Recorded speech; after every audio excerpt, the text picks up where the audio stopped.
Welcome to Mystic Realms Recap. Please like, share, and subscribe. Enjoy today's episode. The Star Devourer has 6 tails, and the end of each tail has been aimed at Chen Ming's Zerg fleet just now. The stellar matter flowing on the edges of the icosahedron on its head is sent to each of its tails through the structure in its body. Chen Ming has already guessed what type of attack the Star Devourer is. He immediately asked the Zerg fleet to disperse, expand the distance between each other and the space occupied by the whole, maintain irregular movement, at least not stand in the same straight line, so as not to be affected by subsequent attacks. Chen Ming's order was just issued, and the Zerg fleet just moved. 6 rays of stellar matter emitted from the tail of the Star Devourer swept across the entire Zerg fleet. As long as the Zerg fleet was touched by the stellar matter, it would only be burned, without any resistance. Even if the Zerg has the genes of the Aurora Wind Spirit and is resistant to plasma, in the face of the plasma of a real star, this plasma resistance can only delay the destruction time by 1 second. Chen Ming now feels more and more that the Zerg fleet needs shields. If the Zerg fleet has shields, at least each ship can resist for a few more seconds, so that the enemy's attack methods will not directly touch the armor and hull, causing the entire ship to be destroyed.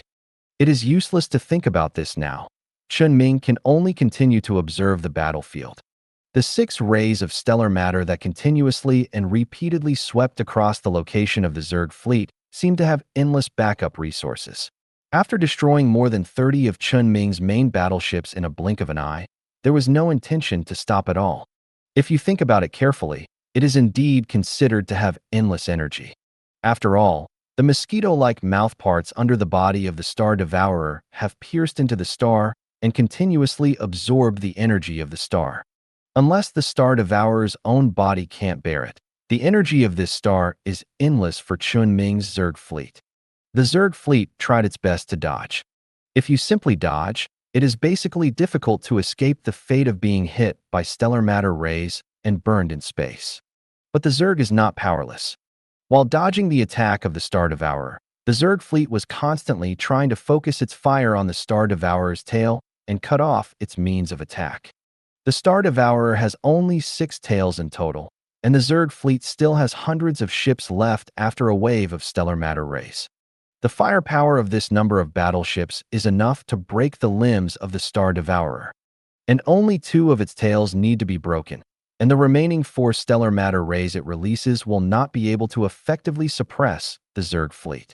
The Zerg fleet can in turn suppress the Star Devourer with firepower, breaking off all its tails like a snowball. The recovery speed of the broken tail cannot keep up with the speed of the Zerg fleet's broken tail. The Zerg fleet can even draw out firepower to attack the Star Devourer's body. For a moment, Chen Ming even thought that he could slowly suppress the Star Devourer to death. But he immediately changed his mind. Because a giant beast like the Star Devourer has its unique abilities like the nightmare of the plane. The edges of its head suddenly began to grow. To be precise, it was not the edges that were growing, but the blood vessels inside the edges that were responsible for transporting stellar matter in its body that broke through the edges of the Star Devourer's head and grew outside its body. The head, which was almost a regular icosahedron, suddenly grew a lot of bright yellow tentacles with dazzling orange-red light, and the originally beautiful geometric shape turned into a chaotic and twisted cluster of tentacles. The ends of these tentacles were slender, and on the high-precision sensor, it could be seen that there were extremely dense holes that seemed to be openable and closed. The body of the Star Devourer suddenly half sank into the surface of the star, increasing the extraction of stellar matter and temporarily stopping the action of restoring its tail. This caused the large amount of energy absorbed by the Star Devourer to have nowhere to go, and all of it accumulated inside its body, causing its head surrounded by tentacles to expand to the extreme and reach the extreme brightness. Each tentacle transformed from the blood vessels that transport stellar matter in the Star Devourer's body has become extremely bloated and fat, and the dense holes at the end have become more conspicuous in this drastic change. The stellar matter is compressed in these narrow and dense holes. Finally, when the body of the Star Devourer is about to collapse, it releases the closure of these holes, allowing Hengxin valuation to spray out like a rain of fire. Just flying a little distance can show the terrifying density and lethality of these rains of fire. Either jump to a long distance to avoid, or you can only resist it. There is no way to keep the Zerg fleet at a distance that can cause damage to the Star Devourer at any time while avoiding it. But if you jump to avoid it, it is tantamount to giving the Star Devourer a powerful advantage directly. The attack range of this behemoth is farther than that of the main battleship. After the distance is extended, you can only rely on another jump to get closer. Although the speed of entering the jump is fast, the speed of coming out of the jump is not the same. As long as the Star Devourer is prepared, it will be very easy to take advantage of the moment when the jump ends to give the Zerg fleet a hard blow. Just like what the planar nightmare did before. It seems that the Zerg fleet has encountered some trouble. Under such restrictions, there is only one way to stay here and continue to fight the Star Devourer. That is, the fleet gathered together, relying on the bodies of some of the Zerg warships at the front to resist the damage, which can minimize the overall damage. But Chen Ming knew without thinking that if he really ordered to do so, the next thing would be the star matter rays that could destroy everything. The Zerg warships gathered together are simply the best targets. He must find a way to survive this wave. For a moment, Chen Ming really couldn't think of any reasonable defense method. However, he thought of a way to attack. The Hercules-class ships at the front of the Zerg fleet, closest to the Star and the Star Eater, suddenly rushed forward. All their organs except the biomass jump engine were rapidly converted into the most basic energy crystals, and these energy crystals were constantly activated in the process of approaching. When all the energy crystals were activated to the extreme, these dozen main battleships directly made a short-distance jump and jumped towards the position closer to the star. They collided head-on with the star matter that the Star Eater had just ejected like a meteor shower. The energy of the energy crystal exploded in an all-round way. The fireball of destruction brought the Hercules class into hell and completely blew up all the stellar matter ejected by the Star Devourer, giving other Zerg fleets in the rear room to move. At the same time, the Star Devourer was also covered behind the fireball. The sensor scanning of the Star Devourer behind the fireball was temporarily disturbed, and its specific situation could not be determined. At this time, the equipment that could observe the star brought by the Climate Transformation Department suddenly came into play. Many equipment arranged near the star could avoid the fireball of the Hercules self-explosion, helping Chen Ming observe the Star Devourer from other angles. The act of absorbing a large amount of material ejection just now seemed to have a great consumption for the Star Devourer, and it seemed to realize that the Hercules class's self-explosion was its opportunity. Therefore, it sank most of its body below the surface of the star in the short time that separated the Zerg fleet from it after the fireball erupted. It seemed to be trying its best to absorb the most stellar matter to recover. But it seemed to be more than that. Chen Ming saw the new movement of the Star Devourer mixed in the star matter through a device installed by the Climate Transformation Department on the star orbit that can observe the shallow material of the star. Its body that sank into the star suddenly split open. It split from the middle to the sides, and most of the inside of the body was exposed. Chen Ming could clearly see its internal structure.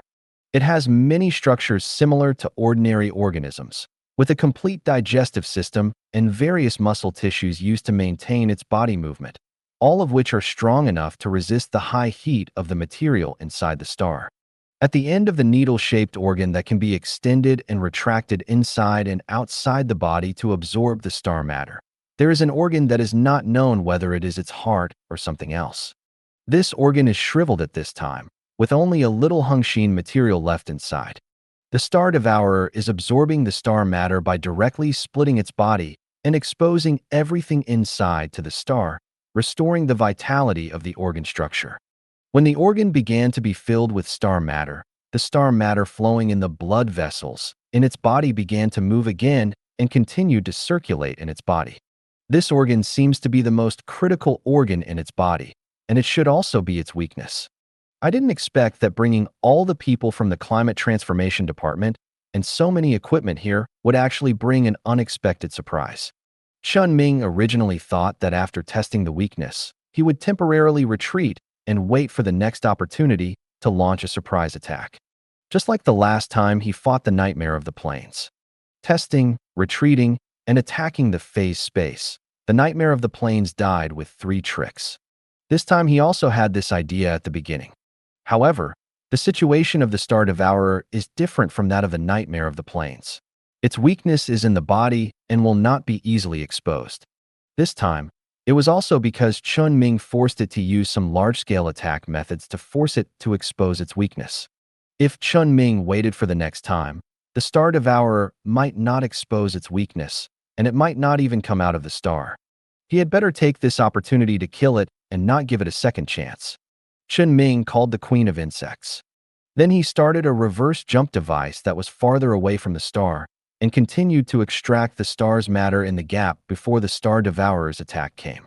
The Star Devourer clearly felt this, and its seemingly low IQ fooled it again. It once again accelerated the extraction of stellar matter, restoring some of its shriveled special organs, allowing it to stick its body out of the star and aim a tail at the place where stellar matter appeared in the distant space. The remaining Zerg fleet immediately pounced on it, squeezing out the last bit of energy to attack the Star Devourer. At the same time, several Hercules made short-distance jumps and launched self-destructions at a position extremely close to the surface of the star. The star matter rays released by the Star Devourer successfully destroyed Chen Ming's spare reverse matter jump device, and the fireball of the Hercules self-destructed once again appeared near the star, once again covering the area on the surface of the star where the Star Devourer was. The Star Devourer seemed to think that this was the same as the fireball that Chen Ming had been forced to release to self-destruct and cover up its existence in order to prevent the stellar matter from forcing his fleet back. Taking this opportunity, the Star Devourer sank into the star again, split its body again, and immersed its special organs directly in the star material, restoring everything it had lost. However, in the phase space, the Queen of Zerg had helped Chen Ming gather more than 500 Hercules-class ships in just a few dozen seconds, all of which were uniformly equipped with the new energy-focusing arc launchers optimized by Chen Ming. The Zerg fleet locked the weakness of the Star Devourer through the equipment left by the Climate Transformation Department in the normal universe to observe the shallow material of the star. The next moment, a thunder dragon-like thunder composed of countless arcs pierced through the vacuum, pierced through the shallow material of the star, and bombarded the special organ of the Star Devourer immersed in the star material. The dense mesh trauma caused by the arc began to spread from the position where the organ was hit to the surrounding area. Although it did not extend further to its body, the damage to this organ alone was enough.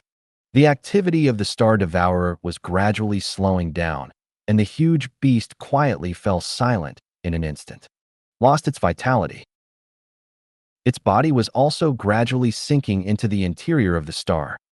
But just before it completely sank, Chen Ming's Zerg fleet had already grabbed it from the phase space and fished it out of the star. More Zerg tentacles grew on the Zerg warships that had grabbed the corpse of the Star Eater, piercing the organs on the corpse that were used to store stellar matter, allowing the stellar matter to return to the star under the pull of gravity. In this way, the stellar matter in the corpse was returned. Chen Ming noticed that compared to the stellar matter it absorbed, there was not much left on its body. However, he also noticed that in the lower abdomen of the columnar body inside the cracked corpse, there was a place where the blood vessels that transported stellar matter from all the edges of the head icosahedron were finally connected. There was a tightly protected thing there that emitted a brighter light than a star. Judging from its appearance and the matter inside it, this was the egg case of the Star Eater. It was all highly compressed stellar matter. The stellar matter taken away by the Star Devourer is basically here. The missing ones are used to maintain the activities of the Star Devourer.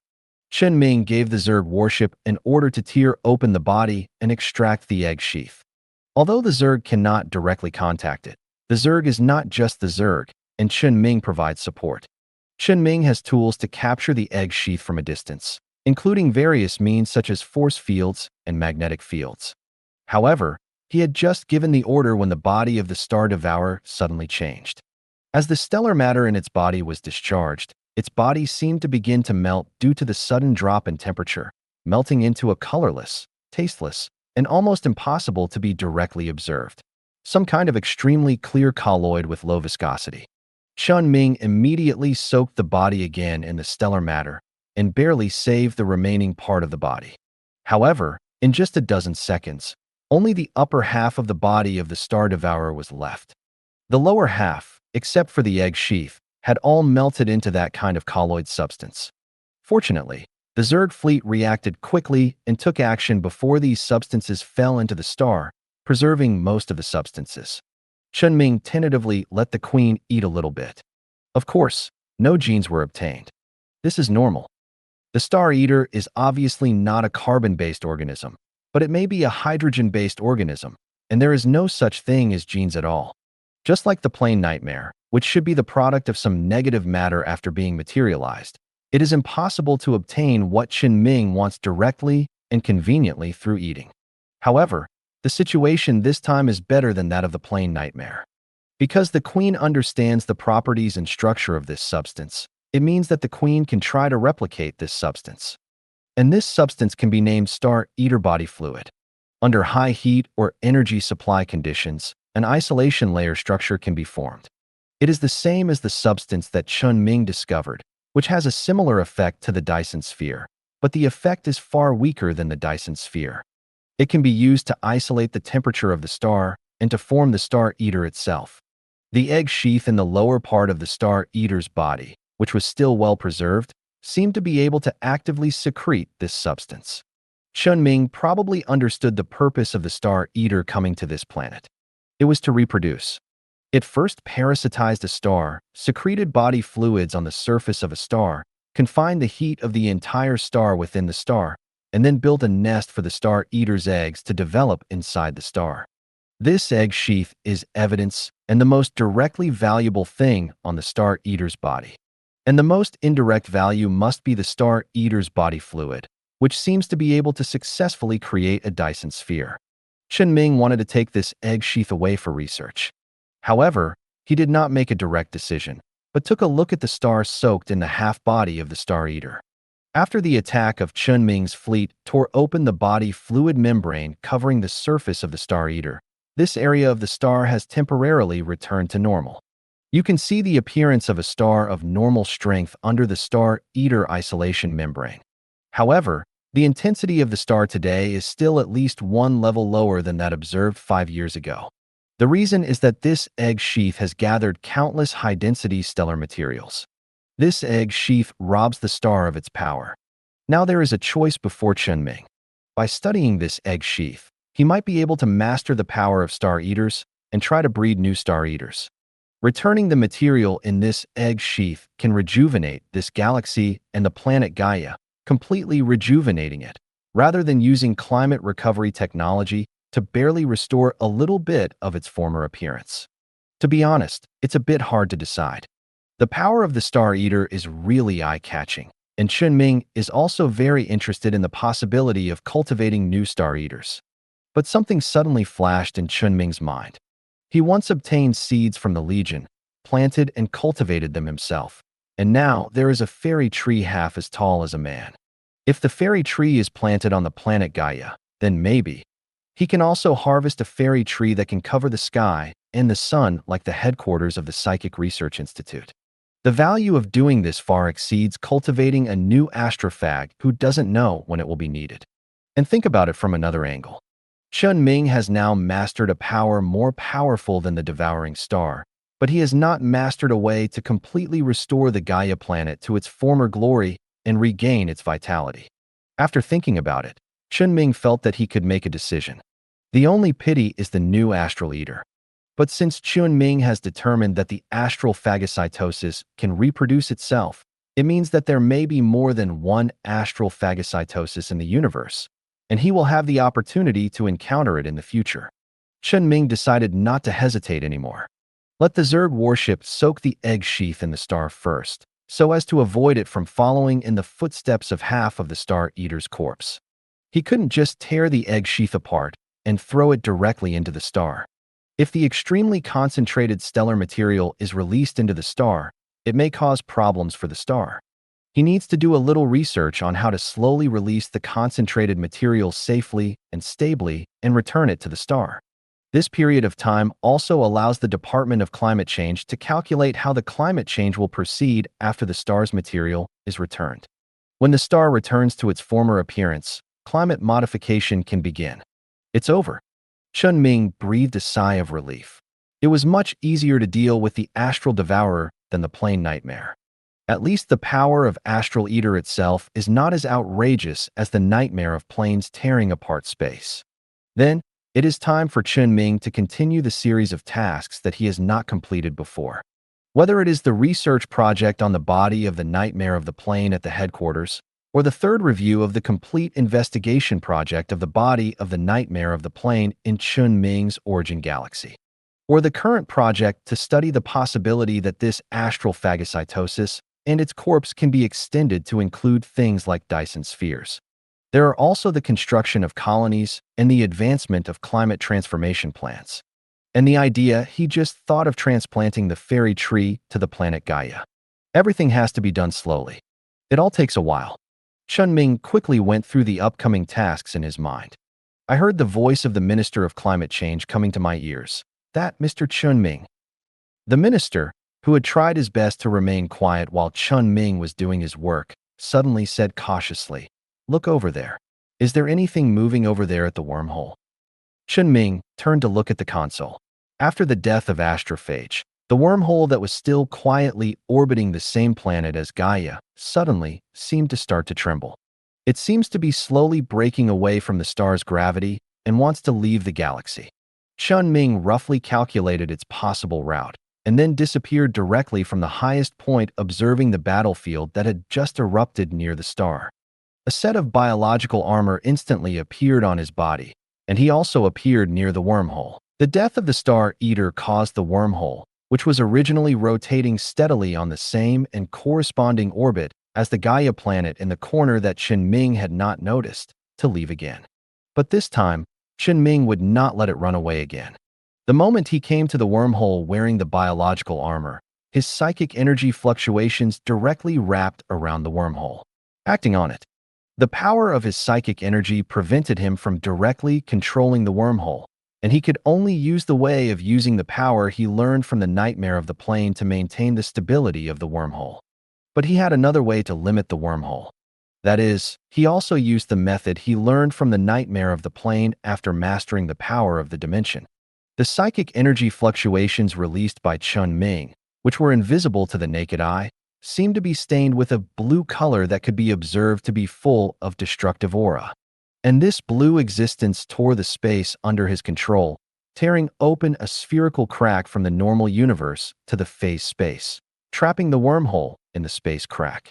Wormholes that were born based on normal cosmic physics and space rules cannot enter the phase space. Otherwise, the intersection of the two spaces will cause the wormhole itself to collapse directly. Whether this wormhole, which can be regarded as a cosmic wonder, has its own consciousness like the planet Gaia, or is purely acting according to some rules that Chen Ming does not understand, it cannot enter the phase space. Because it belongs to the normal universe, and the phase space belongs to another dimension. Just as Chen Ming thought. The wormhole was locked in the only space in the spherical space crack that is still a normal universe, and it cannot leave. But Chen Ming cannot always maintain such a space crack. Not to mention the problem of mental power consumption, it is definitely not a good thing that the partition between space and space is destroyed. Whether it is the dangerous scarlet or the safe phase, there should be no direct spatial fusion with the normal universe. It shouldn't be a big deal if he does it temporarily, but if he keeps it, there will definitely be huge trouble. So immediately afterwards, Chen Ming's spiritual energy fluctuations acted again near the wormhole. This time, Chen Ming's psychic power was much milder. He only sent 4 devices called space solidification anchors, which were about 1 cubic meter in size. And their functions are already shown in the name. It is used to solidify space and prevent the nature of space from changing. Specifically, it has 2 basic functions. One is to build a safe zone within a space range to protect some key areas of the Empire from being forcibly entered by external jumps. Some semi-permanent areas, such as various important political and military galaxies and planets, can be installed. The Legion branch in Gallo has installed this thing, and it has successfully prevented an attack by the mechanical race that was desperate. The number of solidification anchors required to block a large area such as a planet or a galaxy is not small. However, if it is just to block a small area of space, solidification anchors, generally 4 groups are enough. Just like Chen Ming has only prepared for now. Because his purpose is the same as another basic function of the solidification anchor, blocking wormholes, which only requires 4 solidification devices. A blocked wormhole can extract the singularity in it relatively easily. However, Chen Ming did not intend to extract the singularity in this special wormhole. He just needed to block the wormhole and fix it in place. Chen Ming solved the problem of the wormhole's long legs and running by tearing the space, avoiding the problem of the anchor point being unable to be installed. The singularity inside the wormhole will not be solidified, which means that while fixing the position of the wormhole, it will not affect the operation of the wormhole itself. And what is solidified is only the nature of the space, not the things in the space. Anything that does not use the nature of the space to move will not be affected. It is equivalent to suppressing the ability to move only in space. In the only area in the spherical crack where the space is still intact, the 4 locking anchor points surrounding the wormhole were quickly activated. The wormhole trapped in it was completely surrounded. The built-in high-efficiency solar panels can keep the entire device running for a long time, and only regular maintenance is needed to keep this space solidified. The wormhole that was originally moving in a small space has gradually stabilized, and the speed of movement is getting slower and slower. After confirming that the equipment has been successfully operated and has worked, Chen Ming was also ready to start repairing the space crack he had just torn. But just as he had this idea, he noticed that the speed of the wormhole suddenly stopped decreasing after it dropped to a certain level. It kept moving in the torn space at a very slow speed, but it was still able to move. It was moving in a whole piece of space solidified by the space solidification device. This situation made Chen Ming a little speechless for a while. He could only say that this wormhole was indeed a wonder of the universe. Chen Ming frowned and thought for a while, and still thought of a solution that might be useful. He used psychic energy to recreate 4 anchor points and made some modifications to these 4 anchor points. Using the device developed in the past 6 months that can help the normal universe and phase space communicate, as well as some previous phase technologies, these 4 new anchor points have the ability to connect the normal universe and phase space. And these 4 new anchor points are all connected to the 4 existing anchor points, and can recognize each other during operation and be determined as a group. Therefore, when Chen Ming restarted the anchor point and sent it into the phase space, the space corresponding to the location of the wormhole in the phase space was also blocked. Chen Ming used the anchoring ability of the 2 spaces to strengthen the solidification ability of the device. This time, with the assistance of the phase space. The wormhole finally stopped moving, but was truly fixed in the space surrounded by the solidified anchor point. Chen Ming relaxed a little. After confirming that the wormhole would not run away again, he released psychic fluctuations and began to repair the space rift that he had just torn. But he suddenly stopped the repair process at hand and frowned, because he suddenly felt something was wrong. He felt that the space he was repairing was experiencing a slight tremor that he had not expected. If he had not focused all his attention on this space, he would not have felt the tremor at all. There was an inexplicable force from an unknown corner that Chen Ming could not directly sense acting on the space he had just torn and repaired at this time. Chen Ming suddenly felt more pressure in his heart. He immediately suppressed the tremor and restored it to normal, while speeding up the repair of the space that had just been torn. The force that was shaking the space was warning him that he must do less of the active tearing of space, or even better, not do it again. Of course, it is more likely that it was not a warning, but a sign of some danger. After locking the wormhole, Chen Ming spent a little time to adjust the trajectory of the wormhole so that it could continue to revolve, or let the solidified anchor point in the normal universe and phase space that restricted the wormhole begin to revolve. Since he had already started, Chen Ming did it more decisively. He did not let the wormhole revolve with Gaia, but dragged the wormhole to the orbit of Gaia. It began to revolve around Gaia from the ecliptic plane of the planet and became a satellite of Gaia. It allowed the spacecraft on the origin galaxy to reach Gaia as soon as possible after passing through the wormhole, without having to sail for a while. If there is time and extra energy later, Chen Ming will also change the position of the wormhole on the other side of the origin galaxy and put it on the satellite orbit of the planet. The problem of the wormhole has been solved. Chen Ming returned to the spacecraft. The Minister of Climate Transformation was looking at the picture sent back by the censor in a daze, feeling a little nervous and excited. Obviously, he saw everything Chen Ming did just now, including locking the wormhole with psychic energy, forcibly tearing the space and repairing the space, and finally dragging the wormhole to the orbit of Gaia. He had seen psychics and knew how powerful psychics were in personal force. He had also heard about Chen Ming's ability and knew that Chen Ming should be considered one of the strongest psychics in the entire empire and had not yet grown to his limit. Now that he had seen what Chen Ming had done, he finally understood what the strongest meant, and his eyes towards Chen Ming were filled with awe. Chen Ming did not care about other people's opinions. He just saved the whole process of what had just happened, including his discovery of the Star Devourer and his final solution to the Star Devourer. However, he cut off the part where he tore the space and repaired the space. He had already had enough achievements in the Empire to prove himself, and he did not need to perform extra performances. More would only make people feel unnecessary fear. After saving all the content, Chen Ming sent a copy of the file he had just saved to everyone who should be sent it, just like the last time he encountered the nightmare of the plains. The matter should be resolved here. I have to go back to the Empire. Do you want to go back together? The Minister of Climate Transformation immediately responded to Chen Ming's question. Okay, I have to go back to prepare the equipment for the future. It's enough for me to go back. Can the rest of you stay here? No problem. I will be responsible for their safety, Chen Ming said, and stood up and pressed on the shoulder of the Minister of Climate Transformation. In just a blink of an eye, he and the minister appeared at the space station port of the Climate Transformation Department. Only non-researchers and some robots were working here at this time. Contact me when you are ready. Chen Ming patted the minister's shoulder, waved at him, and disappeared in the space station in a blink of an eye. 2 weeks later, Chen Ming looked through the files on the terminal in his hand, and it can be seen that a lot of things have happened in the past half-month. The most important thing is the plan for dealing with the corpse of the Star Devourer. Chen Ming used the same method as the plane nightmare. That is, take out some samples and throw them to the Empire for research, while most of the corpses are still in his own hands, used as bait to attract talents. And this time, the research on the Star Devourer is more troublesome than the plane nightmare. The limbs of the plane nightmare only need to solve the gravity problem of its corpse.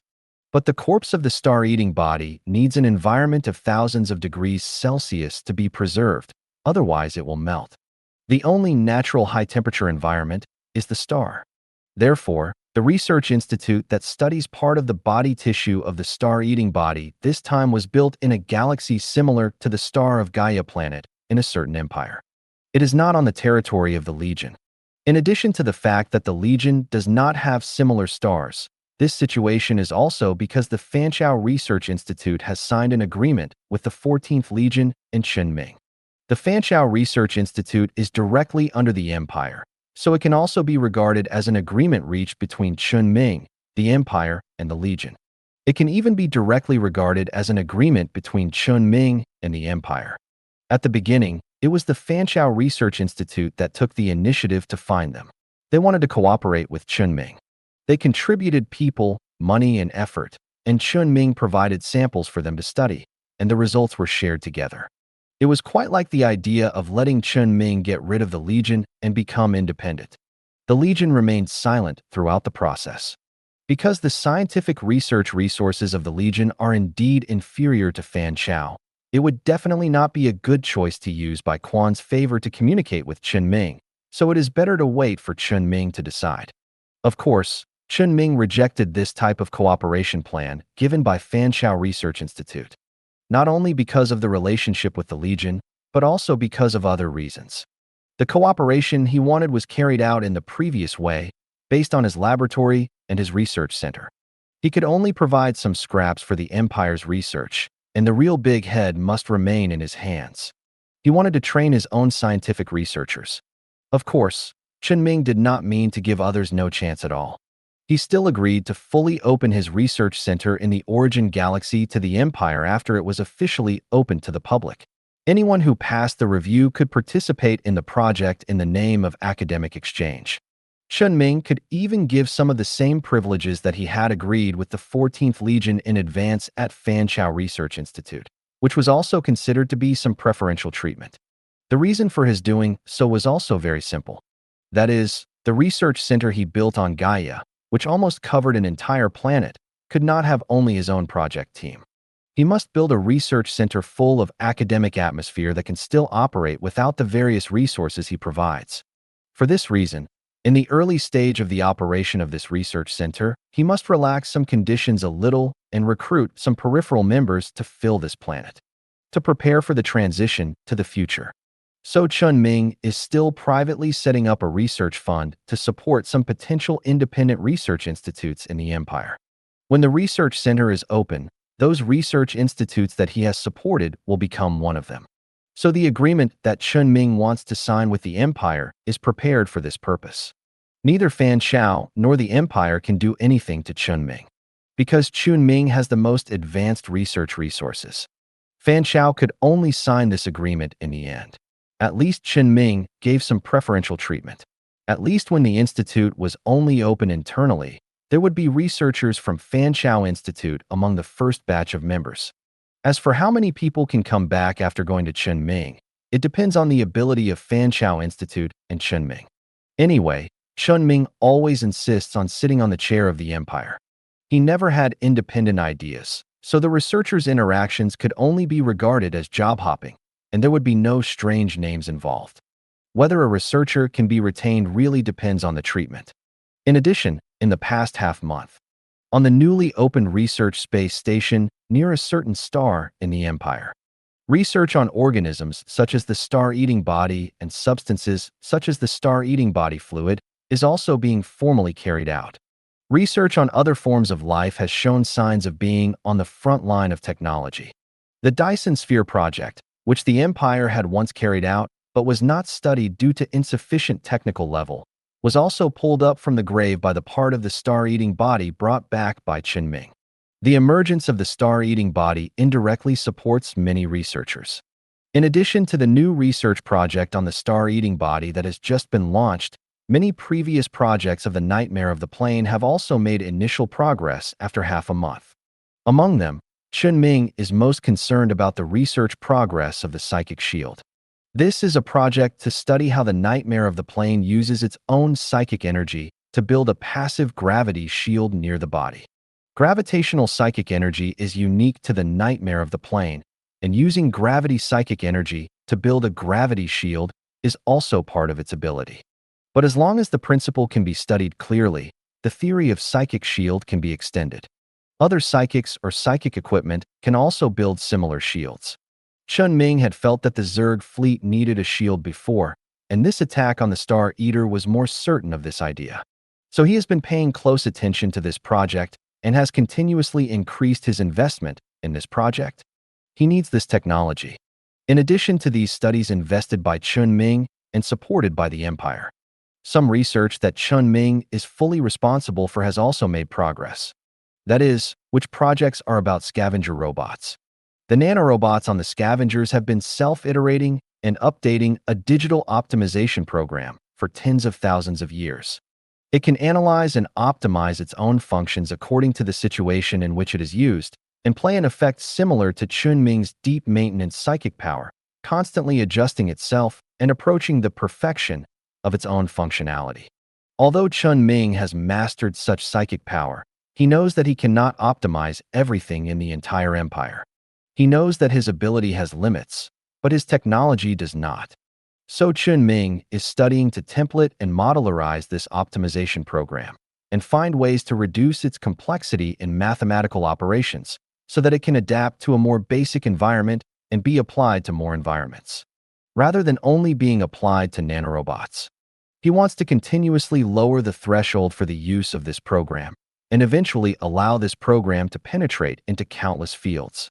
In addition, Chen Ming has another research plan, that is to apply this optimization program to psychic power. But this is more complicated, and he has no idea yet. However, he thinks that if his two ideas are combined, Higu, who is engaged in the civilianization of psychic technology, should be more interested. It's just that Higu seems to be still studying those things with the help of Fan Chao's plan to militarize psychic weapons, and he should not be free for the time being.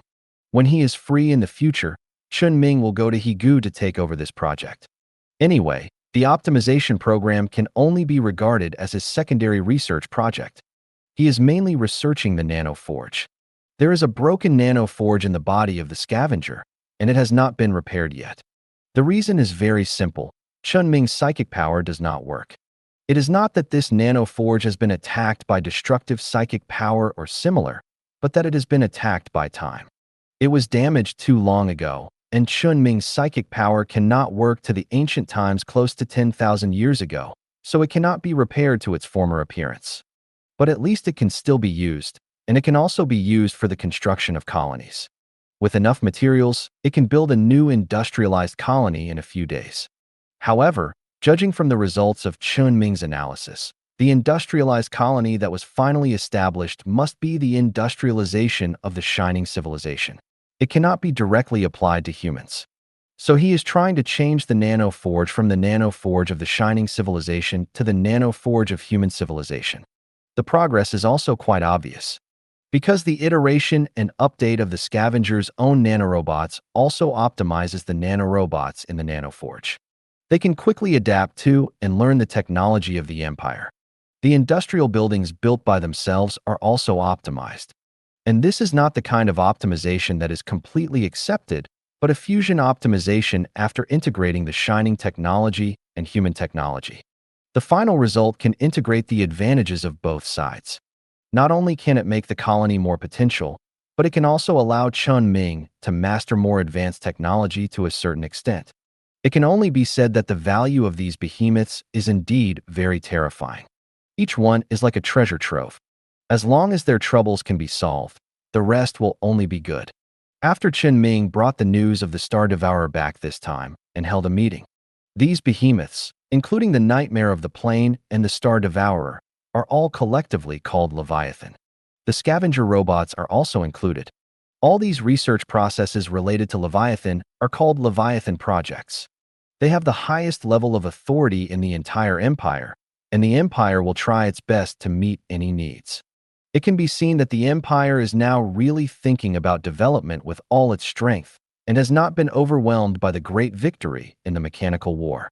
The top leaders of the Empire are also aware that there are countless beings in the universe that threaten the survival of the Empire. Chen Ming is of course happy to accept the current situation, in addition to the progress in theory and scientific research.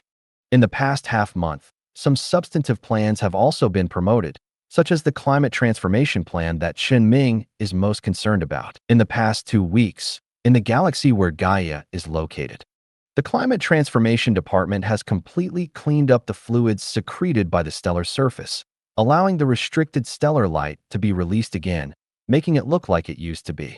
This has allowed the climate of all planets in the galaxy to recover to a certain extent, even without the help of the Climate Transformation Department.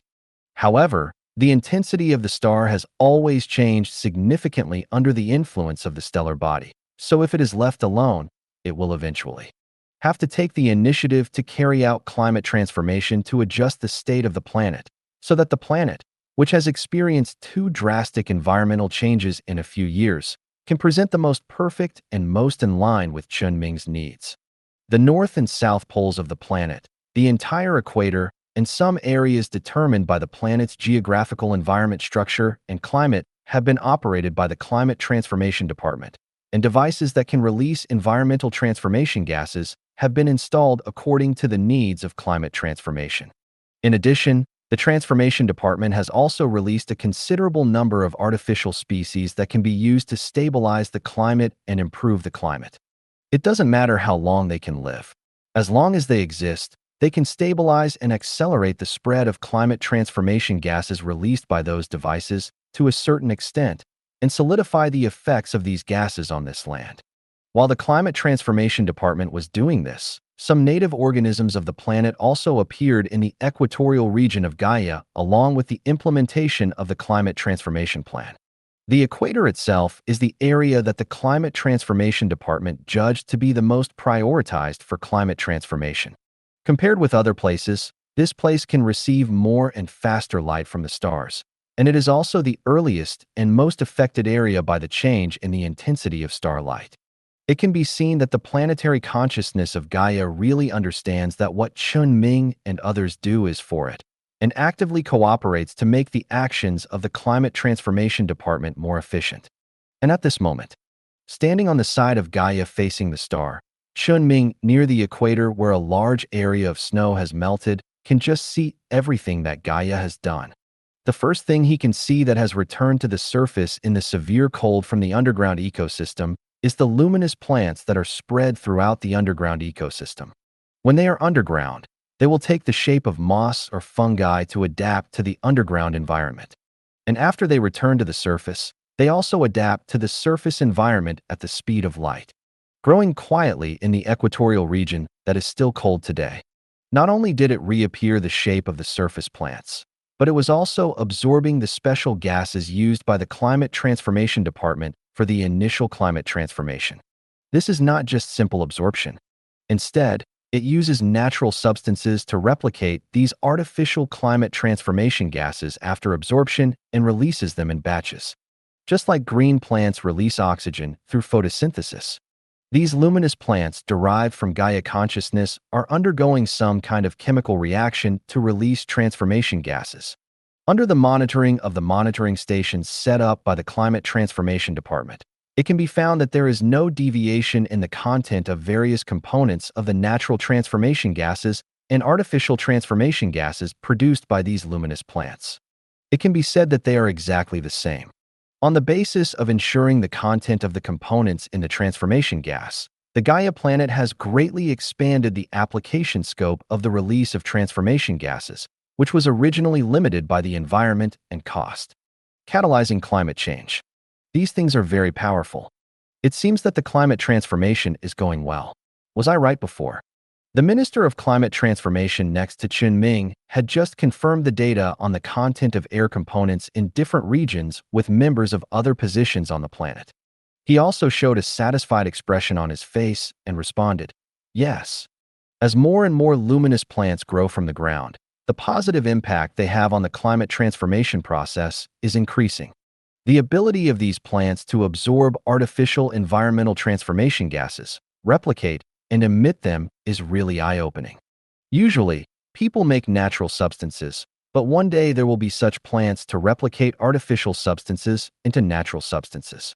This situation shocked the minister and made him extremely jealous, because he saw the possibility of realizing his project from these things.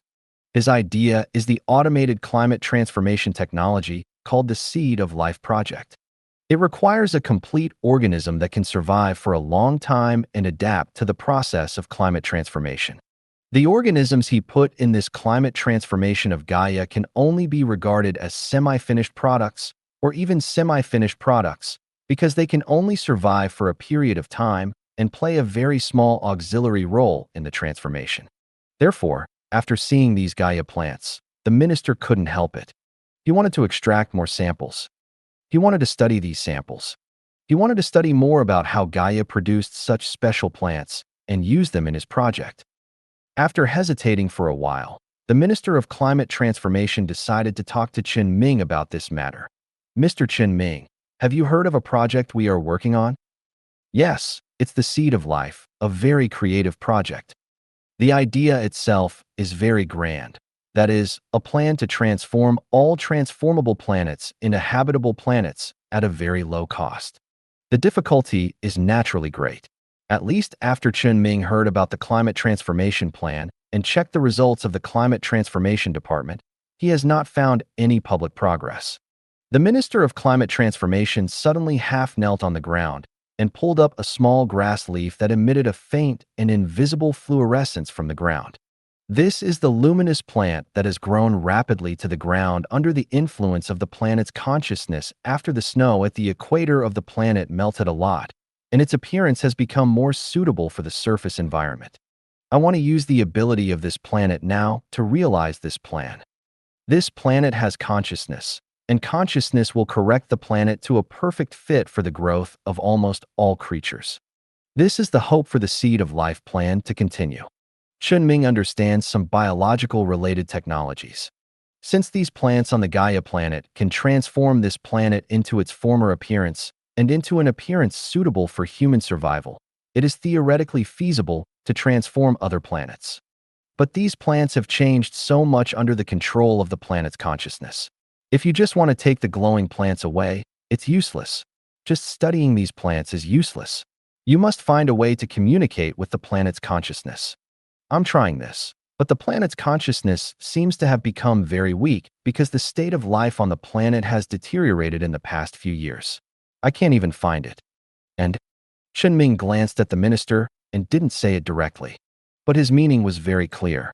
He and the Climate Transformation Department only had a cooperative relationship on the Climate Transformation Project on Gaia Planet. They were not close enough to let Chen Ming take the initiative to help them. The minister was a minister after all.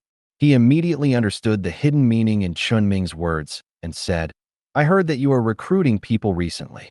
"Yes, but I don't think I told too many people. This matter has spread to many places. I wonder if you are interested in opening a new project. I need you to talk about it in detail." Chen Ming did not reject the Climate Transformation Department in this regard. After all, they at least did a good job in climate transformation. But if the Climate Modification Department wants to get his help, it must at least come up with something decent. Although his research center will definitely be inclined towards ships, psychic energy, and biology in the future, and their climate modification technology has some biological connection, it is just a connection. He needs more valuable information, at least to make him see the value of investment. He can't just think about what he can give without any words. Just like before Chen Ming discovered the special effect of the body fluid of the star-eating body, he directly told the Empire that he could build a Dyson sphere. Even if Chen Ming's own ability is outrageous, most people in the Empire will not believe such a thing. But when Chen Ming took out the body fluid of the star-eating body, what he said was really valuable. The minister seemed very confident about this. "I believe the technology of our project has great potential." He operated on his terminal for a few times and seemed to unlock some permissions, and then handed it to Chen Ming and said, "This is what we have researched now." Chen Ming reached out to take the terminal and did not use psychic energy to control it, but followed the file just opened by the minister to look at the technology called life-seeding device. This is a movable giant biological culture dish which condenses everything in the entire climate modification process in this device. Whether it is climate modification gas, or those organisms that assist in the diffusion of modification gas, or everything needed in the later stage of climate modification, all are installed in this device. Unlike a single device, it lacks something that connects all functions in series, a unique organism that can meet all needs. Rather than artificial short-lived organisms that can only play an auxiliary role in climate modification. It can be seen that the research direction of the Climate Modification Department is very clear, that is, to take the path of biotechnology. After all, in terms of cost alone, the cost of organisms is relatively low. And from the completeness of this document, this life-seeding device is already in the stage of theoretical completion, but it lacks actual climate modification organisms that can be sown. As long as the right organism can be found, everything else will come naturally. Chen Ming's expression is obviously a little moved. This is also deliberately shown to the minister. But he didn't understand one thing. Why have I never heard that this technology is so mature? The minister's expression was a little helpless and sad, but he calmed down immediately and said, "Because I'm worried that it will be taken away by someone. Maybe you don't know, but many times, projects like ours, which are not important to the Empire, but do have a certain gold content, and the people who are researching them don't have any background, are of special use to many people. Gold plating for others, right?" Although Chen Ming has never encountered similar problems along the way. After all, he is a psychic after all, and he has a powerful psychic behind him as a backer. But he has experienced many similar things in his previous life. It can only be said that no place can escape these. "Then you don't worry about me?" The minister looked down at the blade of grass he had just pulled up and said, "This technology has been stuck for several years. This is our last hope." There was obvious desire in his tone, and there was a hint of worry in his eyes. "Hmm?" Chen Ming responded ambiguously and asked, "Does that mean you have been looking for suitable organisms for several years?" "Yes, in recent years, basically all of us have been busy with this, and most of the funds have been invested here. We heard that the person you have cooperated with has very advanced biological technology, and we also want to find him, but we don't have your contact information. It wasn't until you contacted us that we saw this opportunity." Chen Ming shook his head slightly and asked, "Are you so obsessed with this? You should know that the Empire is not short of habitable planets.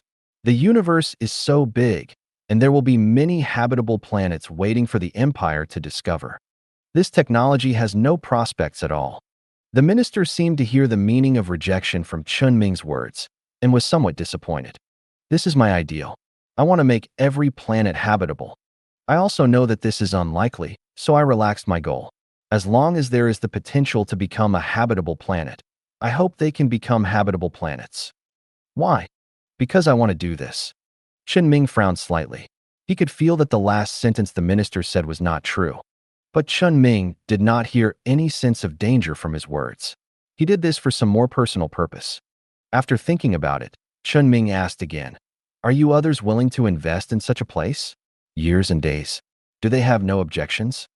"People who have objections will not stay.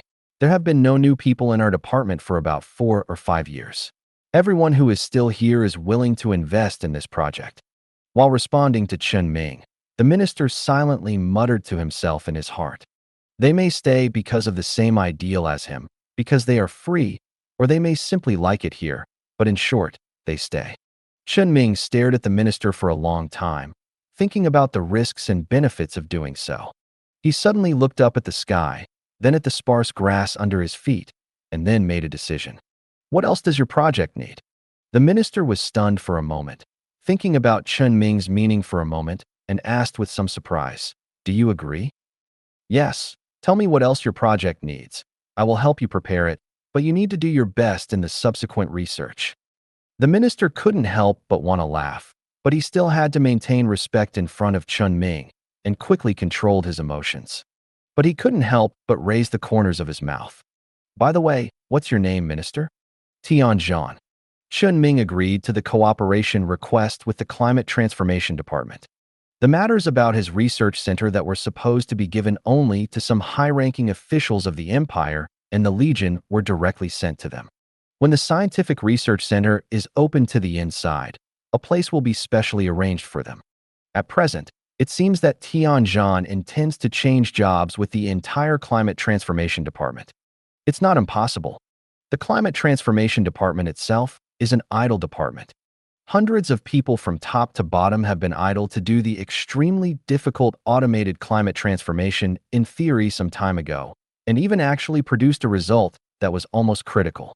It just so happens that the luminous plants on Gaia have been discovered, and there is a key sign that can achieve results, so it is normal to switch jobs here.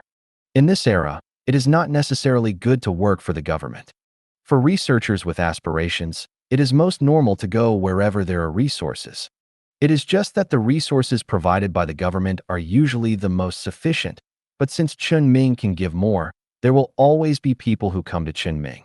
Of course, there will definitely be researchers who only want to pursue status and money. So Chen Ming is more curious about whether the Climate Transformation Department will lose some people who are more important for research by switching jobs here. However, Tianzhan said that he would do ideological work and would give Chen Ming a reply soon. Of course, the two of them would not do these things immediately, but Chen Ming could try to do something about Tianzhan's idea now. Chen Ming asked Tianzhan to wait for a while, and at the same time called his own high point over and jumped to the orbit of Gaia. There is a special cultivation area on his spaceship in which some vegetables and fruits that Chen Ming thinks taste good are planted. Of course, the most important thing is his fairy tree. Chen Ming's purpose of calling the high point over was simple. He wanted to realize an idea he had mentioned before. Plant the fairy tree on this planet Gaia. Although Gaia was still colder than normal habitable planets, the fairy tree, as a psychic creature, was not so fragile. The characteristics of the fairy tree itself should help Chen Ming achieve some goals. The location where the fairy tree was planted was right under Chen Ming's feet at the equator, where the climate of Gaia was the most stable. There was no need to consider the soil, air quality, or water quality. As long as the fairy tree was planted, he believed that the planetary consciousness would come over to help him take care of the fairy tree. Chen Ming brought the fairy tree from the highest point and placed it in a deep pit that had just been dug on the ground. Before he asked the robot responsible for digging to fill the pit, he saw the soil deep underground was wriggling. Of course, this was not that the soil was really moving, but that some Gaia plants were pushing the soil under the soil to wrap the roots of the fairy tree. The fairy tree can soothe people's consciousness, and of course it can also soothe the consciousness of all living things.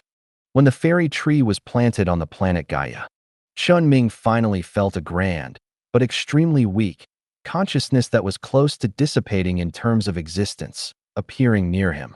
That was the consciousness of this planet Gaia. Tianzhan's attention was all on the Gaia plants that were filling the deep pit where the fairy tree was planted, and he didn't notice that Chen Ming was communicating with the Gaia consciousness at all. Soon, at the place where the fairy tree was planted, a Gaia plant with the characteristics of fairy leaves grew out of the renovated soil. It quickly grew into a mature plant, bloomed, bore fruit, and withered. The flesh also rotted rapidly into mud, leaving only the seeds on the stump, which fell in front of Chen Ming after shaking a few times. Chen Ming picked up the seeds and held them in his hands. He could feel that the inside of this seed contained a certain dormant planetary consciousness. It was just a weak consciousness that only retained the instinct to maintain vitality, and it would die after a period of activity. This was exactly the creature that Tianzhan needed, meeting all his needs. But it was not perfect enough. The consciousness contained in this seed might not be able to adapt to different planetary environments. Therefore, this seed still needs to be specially cultivated and reproduced in the laboratory to create a creature that is truly suitable for the life seeder. Chen Ming handed the seed to Tianzhan and said, "This is what you want. The rest is up to you. If you don't have enough seeds, you can come and get new samples at any time.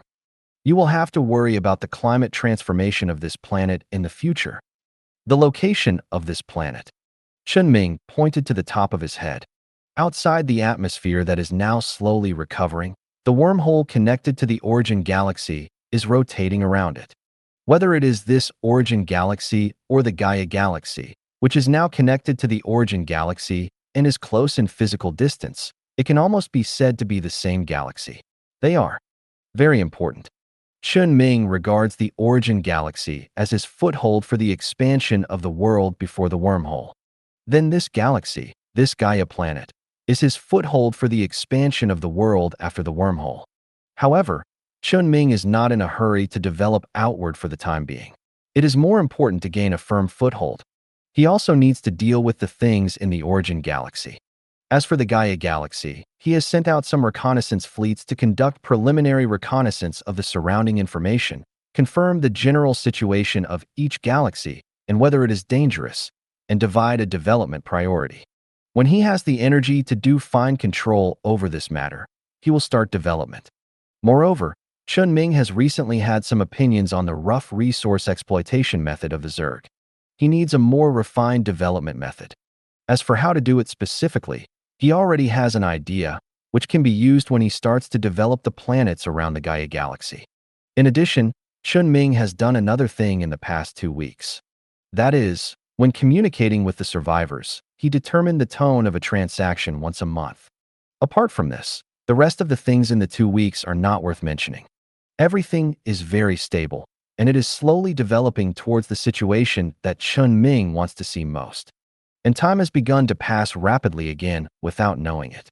2 months disappeared in the blink of an eye. 2 months later. Origin Galaxy, Gaia, Research Center Number 1. Although it is called a research center, it is actually a city with complete functions. Chen Ming, who is at Research Center Number 1, has just finished his work. He sent the data on the research progress of his battleship in the past 2 months and the report on the design of the battleship to the other leaders of the project team. More than a month ago, Chen Ming had built Research Center Number 1 with the help of Yu Hui.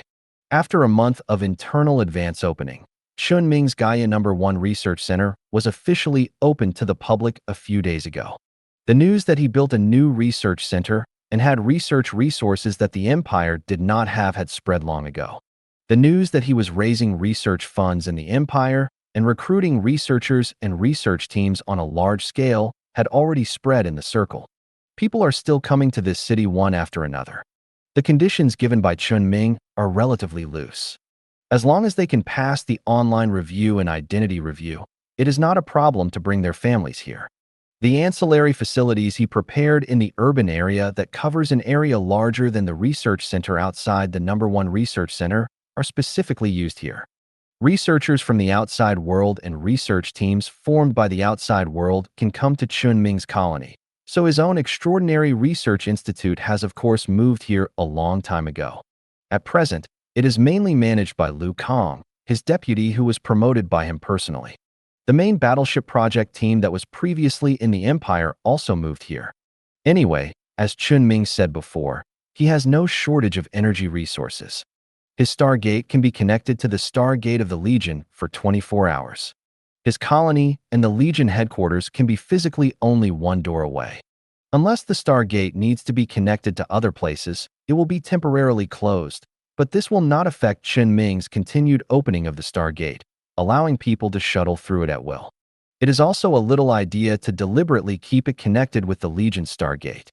The Stargate is in the capital of the Legion Star Field, and people who want to come from there must be inspected by the Legion. If there is a problem, the Corps will not drive people away directly, but will turn around and notify him to conduct the final review. It can be regarded as an extra layer of insurance, plus more people to help Chen Ming. The Corps is also happy to do so. After all, the Stargate leading to Chen Ming's colony can be opened in any place with a Stargate, and no place will refuse Chen Ming's request. But since Chen Ming is willing to open it here, they will definitely not drive people out. For them, it is definitely beneficial to maintain close contact with a purely scientific research colony like Chen Ming. So the Corps even wanted to provide the resources for opening the Stargate by themselves. But in the end, Chen Ming still provided them. After all, Chen Ming's energy resources are really free, but they are still very expensive for the Corps. Unless a certain technology that has just started recently has a key breakthrough in a very short time, this situation should continue for a while. After the entire team of the battleship project that Chen Ming is responsible for moved to Chen Ming's colony, the overall research situation is better than before. The project team itself was built by the cooperation of multiple research groups, and they were research groups in different directions and disciplines. Many technologies are not well understood by each other. In addition, the people who can participate in Chen Ming's project team must be the most advanced in each technology, and they always look down on each other. The cooperation situation is not too ideal. If Chen Ming had not relied on his own resources and his ability to suppress those people, the project team would have turned the world upside down. This also led to the slow progress of the project in the previous period. However, the entire project team has been running in for more than half a year, and finally there is a bit of cooperation. In the current scientific research environment that Chen Ming specially created, rather than the environment that multiple different organizations temporarily put together to cooperate in the battleship research project, the efficiency will only be higher than before. In 2 months, there has been good progress.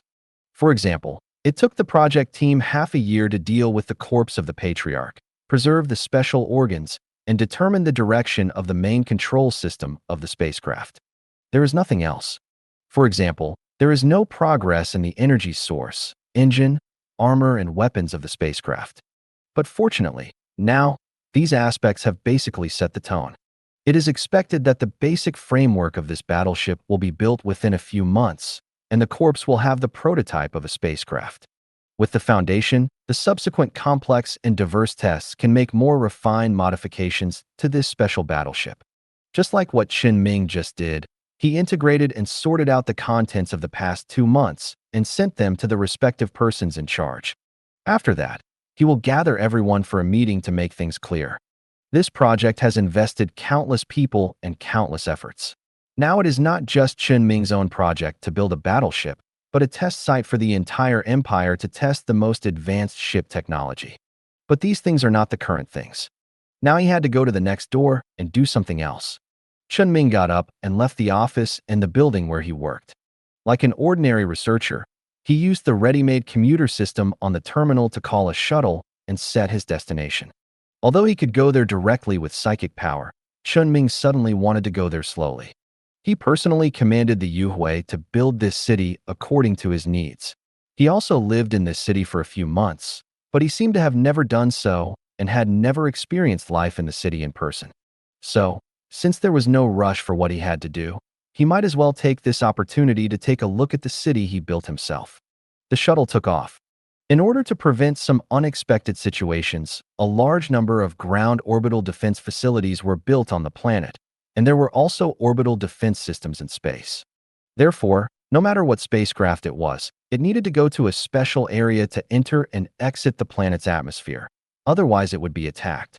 Although Chen Ming had absolute control over those defense facilities, he didn't need to deliberately go out of the ordinary at this time. This also made it convenient for him to observe this city that belonged to him. Chen Ming was already familiar with the layout of the city. After all, the entire city was designed bit by bit according to his needs, and he watched it with his own eyes.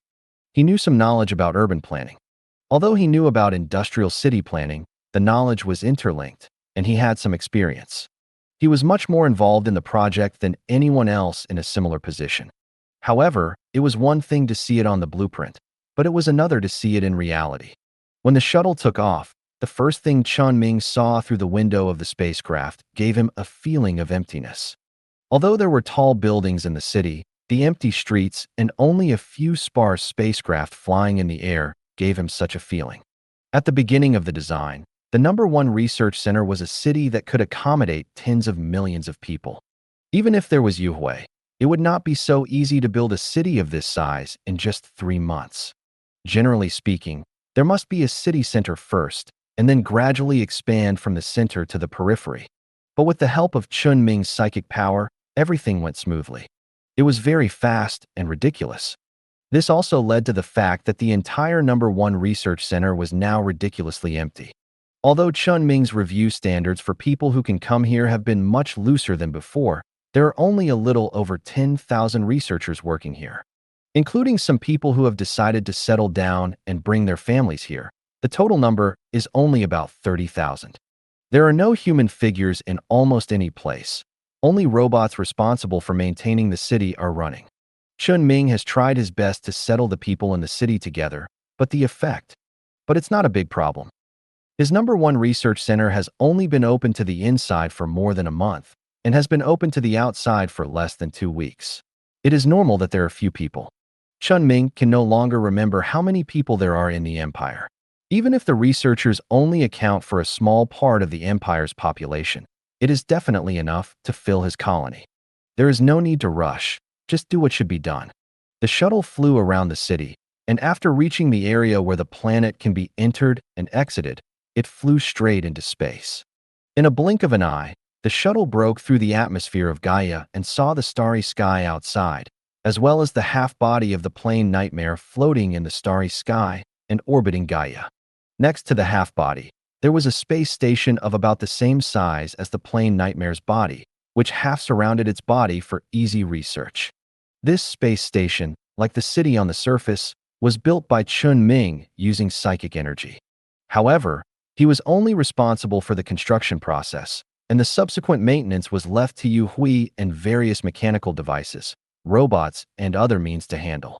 Although the destination of the commuter shuttle that Chen Ming was riding was not the plane Nightmare space station, Chen Ming chose to slightly change his authority, allowing the shuttle to change direction and arrive at the port of the space station. Chen Ming's own space station can of course enter and exit at will, and he soon saw the current appearance of the space station. The situation here in the space station is much better than on the ground. Although the port is not too lively, it is still popular. After all, it is not as big as the cities on the surface, and a group of people organized by him have come here before. He stayed at the port for a while. Chen Ming was about to leave when he suddenly saw the director of the psychic power driving a small car out of the passage leading to the interior of the space station from the port of the space station and came to Chen Ming. Jumping off the vehicle inside the space station, the director of the psychic power said to Chen Ming, "I just received the things you sent. I was wondering when you would call people together to prepare the back. Why are you here now? And come here. I came to see it when I passed by. You know I have always been concerned about this project." Chen Ming has always been paying attention to the development of ship's psychic shield technology based on the psychic shield of the nightmare of the plane.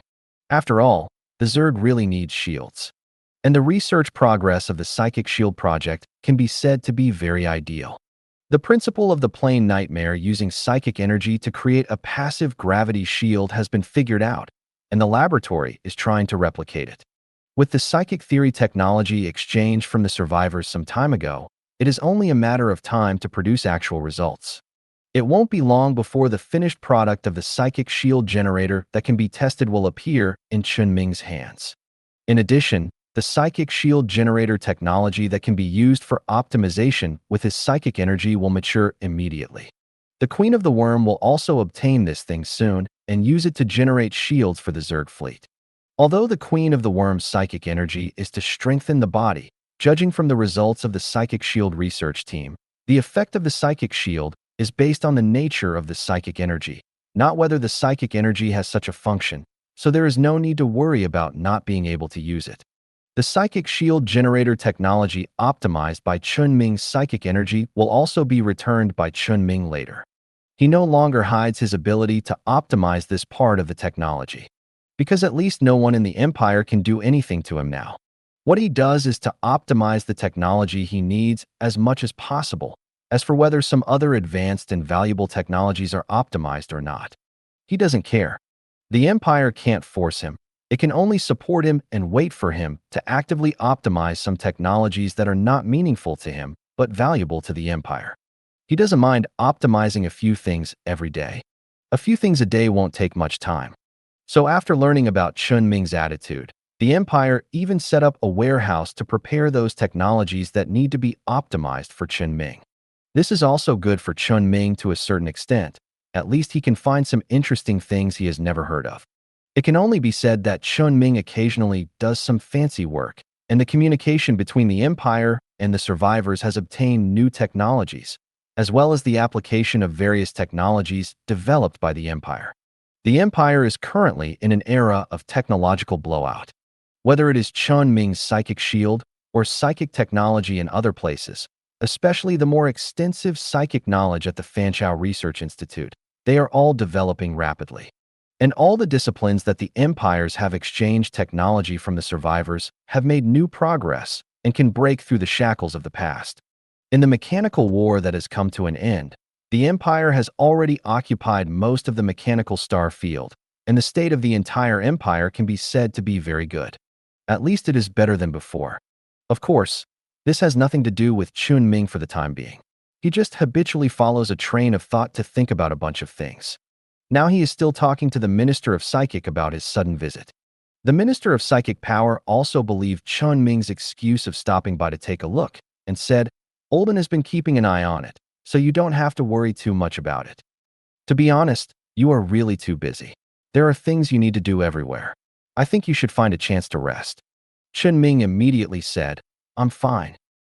But why do I feel that you can't bear it? I feel that your psychic power has not changed for a long time. You are a psychic. Psychic power is the most important thing, and all your energy is used on other things. Are you really okay?" Chen Ming's psychic power has actually changed. He has been using the Scarlet Rift in his own consciousness space to enter the Scarlet Dimension and seize the power in it. He has never stopped whether it has been half a year or 2 months. As long as his condition is good enough, he will think about stealing something from the Scarlet Dimension to improve himself.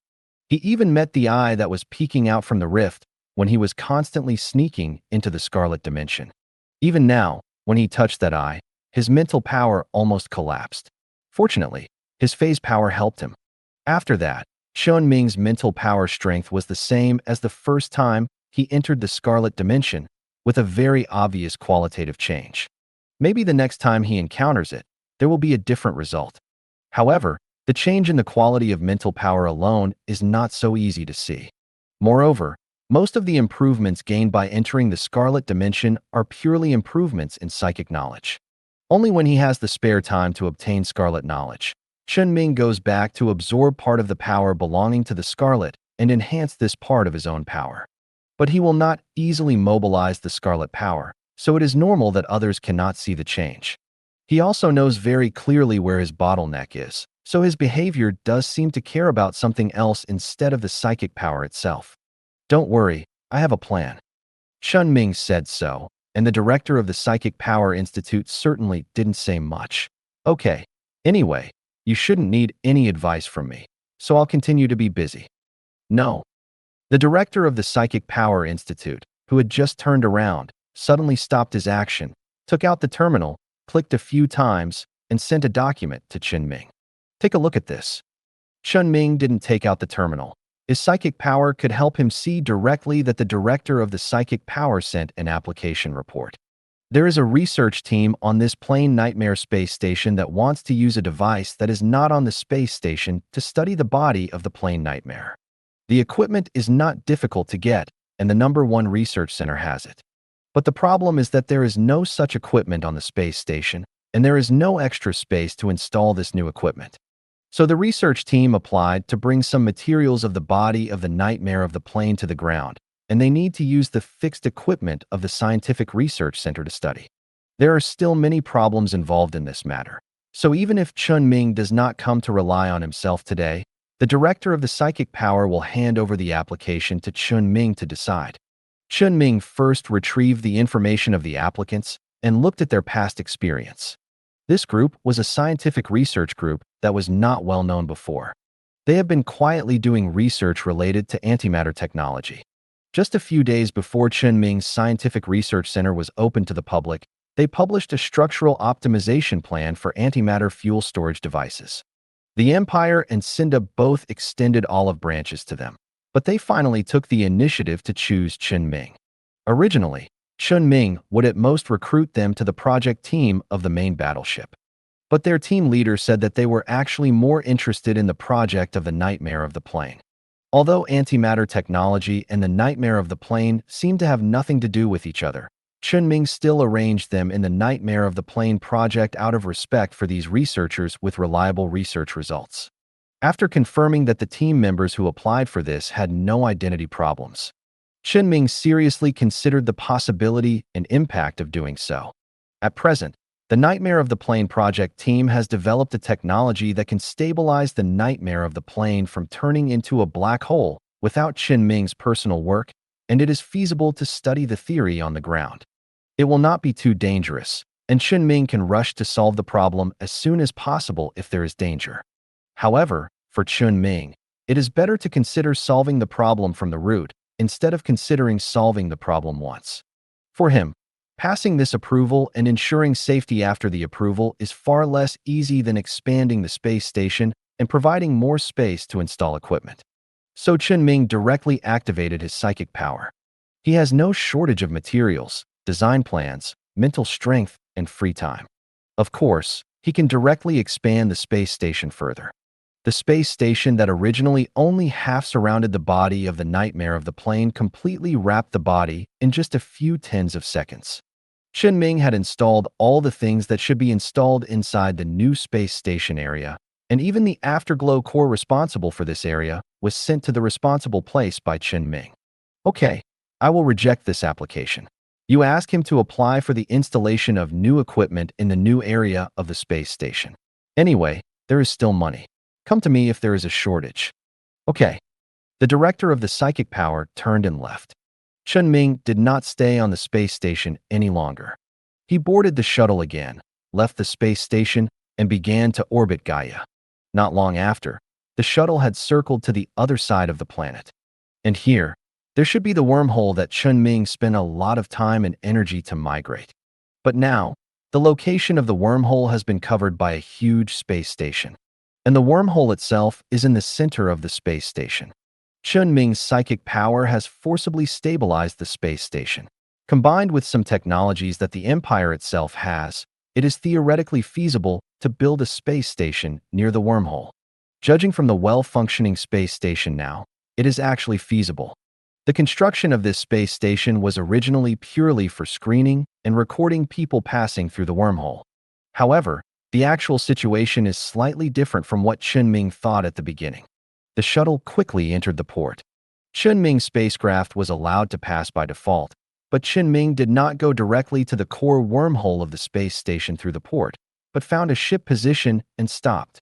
After getting off the ship, what Chen Ming could see was not a space station with only cold instruments. It was a space station with a full atmosphere of life, similar to the central city of the pirate space station where Chen Ming had been. When Chen Ming's shuttle arrived at the outer space station of the wormhole, he had already taken the initiative to announce the existence of planetary consciousness on Gaia. Although the Empire had never discovered such an existence, this was not too secret and important to be announced. Chen Ming's initiative to say it would actually promote research in this area. After all, Chen Ming was really curious about how such a planetary consciousness was born. So whether it was the Legion closest to Chen Ming or the distant Fanchao Research Institute, or even some other organizations, they basically sent psychics to confirm what Chen Ming said. After confirming the background of each psychic, Chen Ming basically let them go. As long as they were under his surveillance, they would let them do research. The result was of course obvious. The value of planetary consciousness and the specialness of Gaia itself was higher than the value of any planet ever discovered by the Empire. So some psychics stayed with Chen Ming and left some accompanying personnel. They had to stay for a long time to conduct research. These people always needed to be arranged for accommodation, and they couldn't always live in the spaceship dormitory. Moreover, Chen Ming has not yet completely finished the climate transformation of Gaia. It is not advisable to build too many buildings on the surface. At most, only some buildings that need to be landed for investigation or research can be built on the planet. Therefore, whether it is outsiders or the climate transformation department and some other staff who are busy here on Gaia, most of them need to temporarily live on the other side of the wormhole opposite to the Gaia Galaxy, in the urban area affiliated with the Origin Galaxy No. 1 Research Center. Although the actual distance is not far, it is just a matter of going through a wormhole to the upper orbit and then going down the orbit, but it is always a bit troublesome to go back and forth in and out of the planet's atmosphere every day. So someone applied to Chen Ming to expand the wormhole space station and transform the wormhole space station into a place where people can live temporarily. Chen Ming is not an unreasonable person. It happened that this wormhole space station has been running for a while, and its stability is basically no problem, so he agreed to this request. The framework of the wormhole and the space station was isolated a little, and the wormhole space station of the Origin Galaxy and the wormhole space station of the Gaia Galaxy were modified, and a large additional area was expanded. Chen Ming made some changes casually, so that people could live in it, and opened up the modification rights within a certain range to those who were qualified to live here, and equipped several robots. They can make changes at will without affecting the framework, function, and safety of the space station itself. As a result, in just over a month, the wormhole space station has become what it is now. Not only the wormhole space station in the Origin Galaxy, but also the wormhole space station in the Gaia Galaxy on the other side is the same. I can only say that this is also good. He has seen enough cold space stations, and an environment like this is more in line with his perception. And this also gave Chen Ming an idea of the future planning of Gaia Planet. He wanted Gaia Planet behind the wormhole to become a comprehensive planet and the real capital of this star field that belongs to him. Gaia Planet's ability to regulate ecological climate can affect from macro to micro, and almost every corner can be taken care of. It can almost be said to be the most suitable planet for human beings and all things to survive. As a psychic, Chen Ming still uses a body created after birth and can feel the positive effects of Gaia on him both physically and consciously. For ordinary people, even if their perception is not so sharp, they can still enjoy the feeling that they have never had on other planets on such a planet. So Chen Ming is considering making the functions of the planet more independent and making each planet more specialized in its own functions. In simple terms, it is to truly turn Gaia, which has the No. 1 scientific research center, into a pure scientific research planet. Treat Gaia, which is still undergoing climate recovery, as a planet that helps the next door to carry the population. Although the population of the Scientific Research Center is not even enough for one street now, it is always beneficial if the future direction is planned well. There are wormholes in the galaxy, so that the Gaia Galaxy and the Origin Galaxy can be regarded as the same galaxy. The convenience brought by this can be fully utilized. The cultivation of technical talents is not only cultivated from people who are originally researchers. It's just that it will take a long time, and it can't be seen in a short time now. But Chen Ming thought so and planned to do so. The reason was the same as he had always thought. He needed a colony, or a colony group, or a star field that could continue to exist after he left, rather than an organization that would collapse directly without him. This was what he wanted. Chen Ming did not stay on the space station for too long. There might be many people in the entire empire who did not pay much attention to current affairs who did not know his identity, but it was unlikely that no one would know him in his territory. So he walked around the space station twice and left. He turned around and took the shuttle he came in, followed the space station port inward, and entered the wormhole. Passed through the wormhole and arrived at the other end of the wormhole. A planet with almost transparent azure and deep azure appeared in front of him. This is exactly what Gaia looks like now. In 2 months, Gaia has returned to its former appearance from a snowball.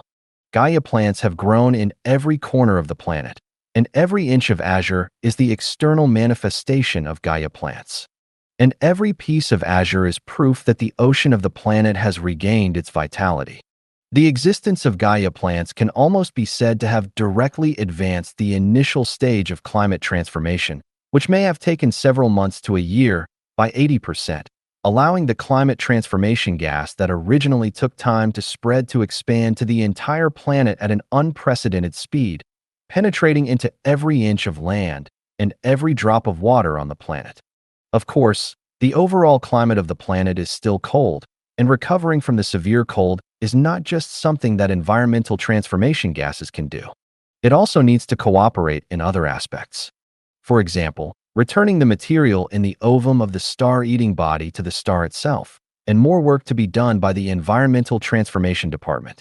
In the past 2 months, Chen Ming and the Special Star Research Project team of the Fanchao Research Institute have studied the egg sheath of the star-eating body thoroughly. The return of stellar matter is more difficult than the absorption of stellar matter by the star-eating body. The difficulty lies not in the way of return, but in the speed of return.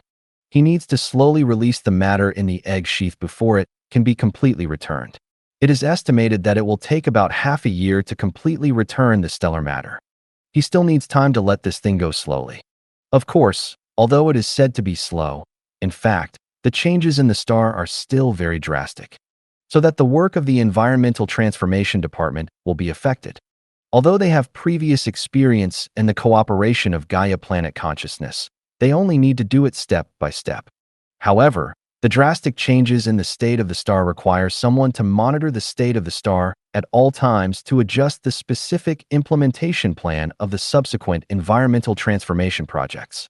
At present, about half of the staff of the entire Climate Transformation Department are responsible for this matter, and the other half are studying the Seed of Life plan.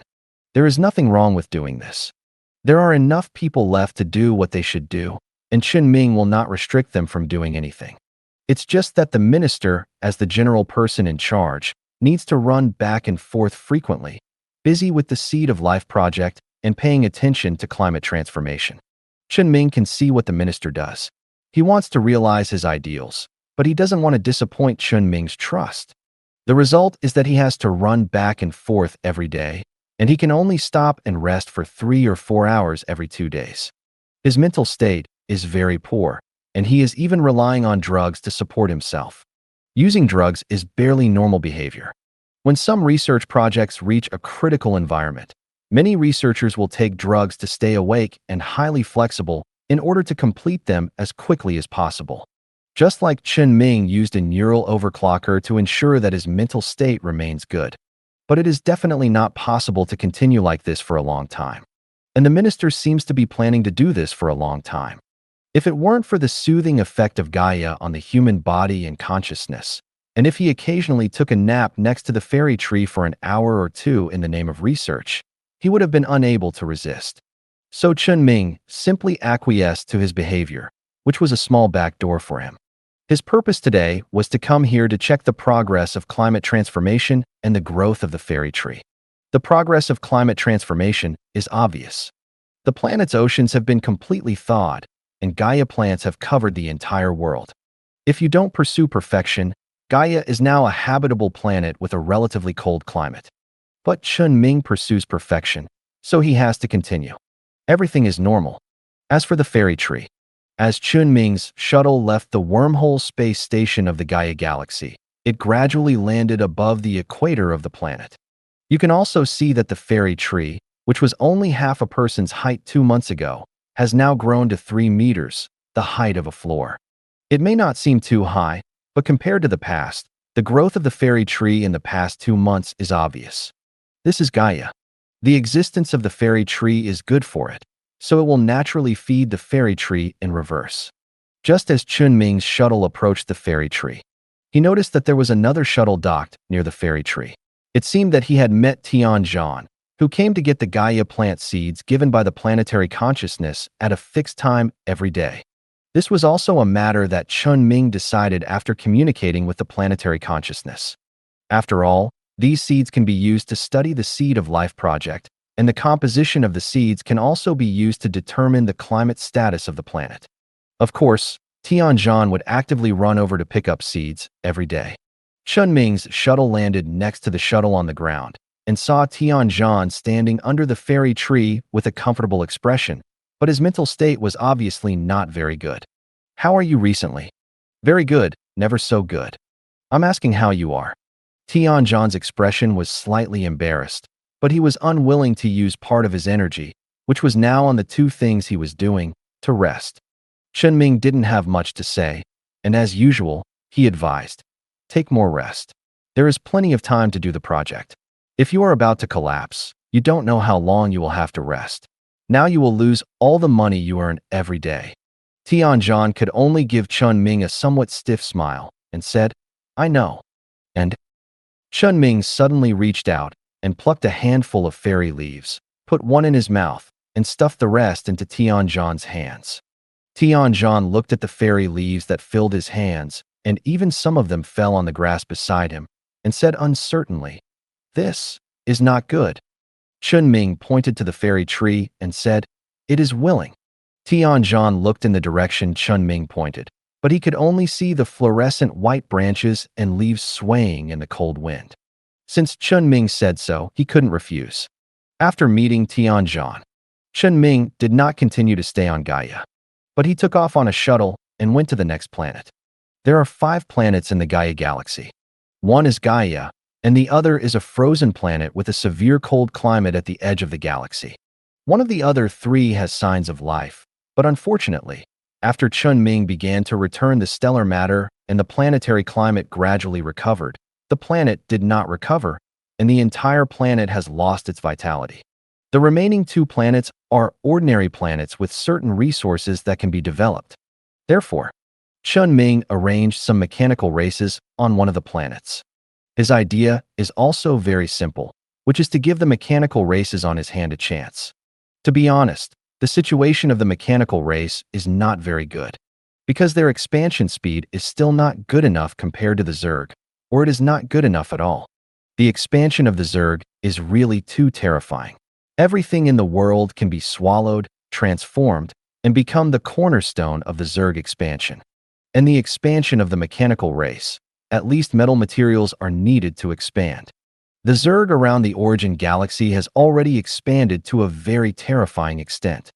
But the development of the mechanical race can only be said to be that the mechanical colony that Chen Ming left behind as a bridgehead at the border of the Empire has almost developed the galaxy. And by the way, the surrounding galaxies have also been slightly developed. It is simply not comparable.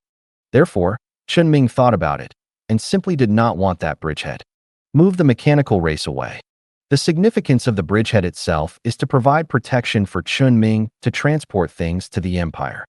But since Chen Ming can now maintain communication with the Stargate on the Legion side 24 hours a day, The significance of this bridgehead is not great. On the contrary, it will be restricted in development near the Empire. It is better to bring the mechanical race to a new place, start from a mechanical colony planet, and develop from scratch. The mechanical race alone will definitely not be able to compete with the Zerg, so Chen Ming also plans to merge the mechanical race and Yuhui. Although the combined number of the two is still not as large as the Zerg, there will be some minor problems in labor resources, but Chen Ming has already thought of a solution. And he really feels that the pace of Zerg expansion is too rough, and he really needs some refined development methods. When the two colonies are completely stabilized, and there is a stable rear area, it is time for him to officially start a new plan. The mechanical race and Yuhui were the capital for Chen Ming to establish himself in the early days. He would never give up the development in this area. Chen Ming's purpose of this trip has been achieved. Just when he was about to return to the #1 research center, a phone call suddenly came. Chen Ming picked up the phone and talked to the person in charge of Fan Chao who called him. He probably knew that Fan Chao was going to hold a technical conference. It seems that there is progress on the Dyson Sphere project team. Since Chen Ming brought back the body fluid of the Star Devourer, the Dyson Sphere project has been put on the table again and was taken over by the Anti-Super Research Institute.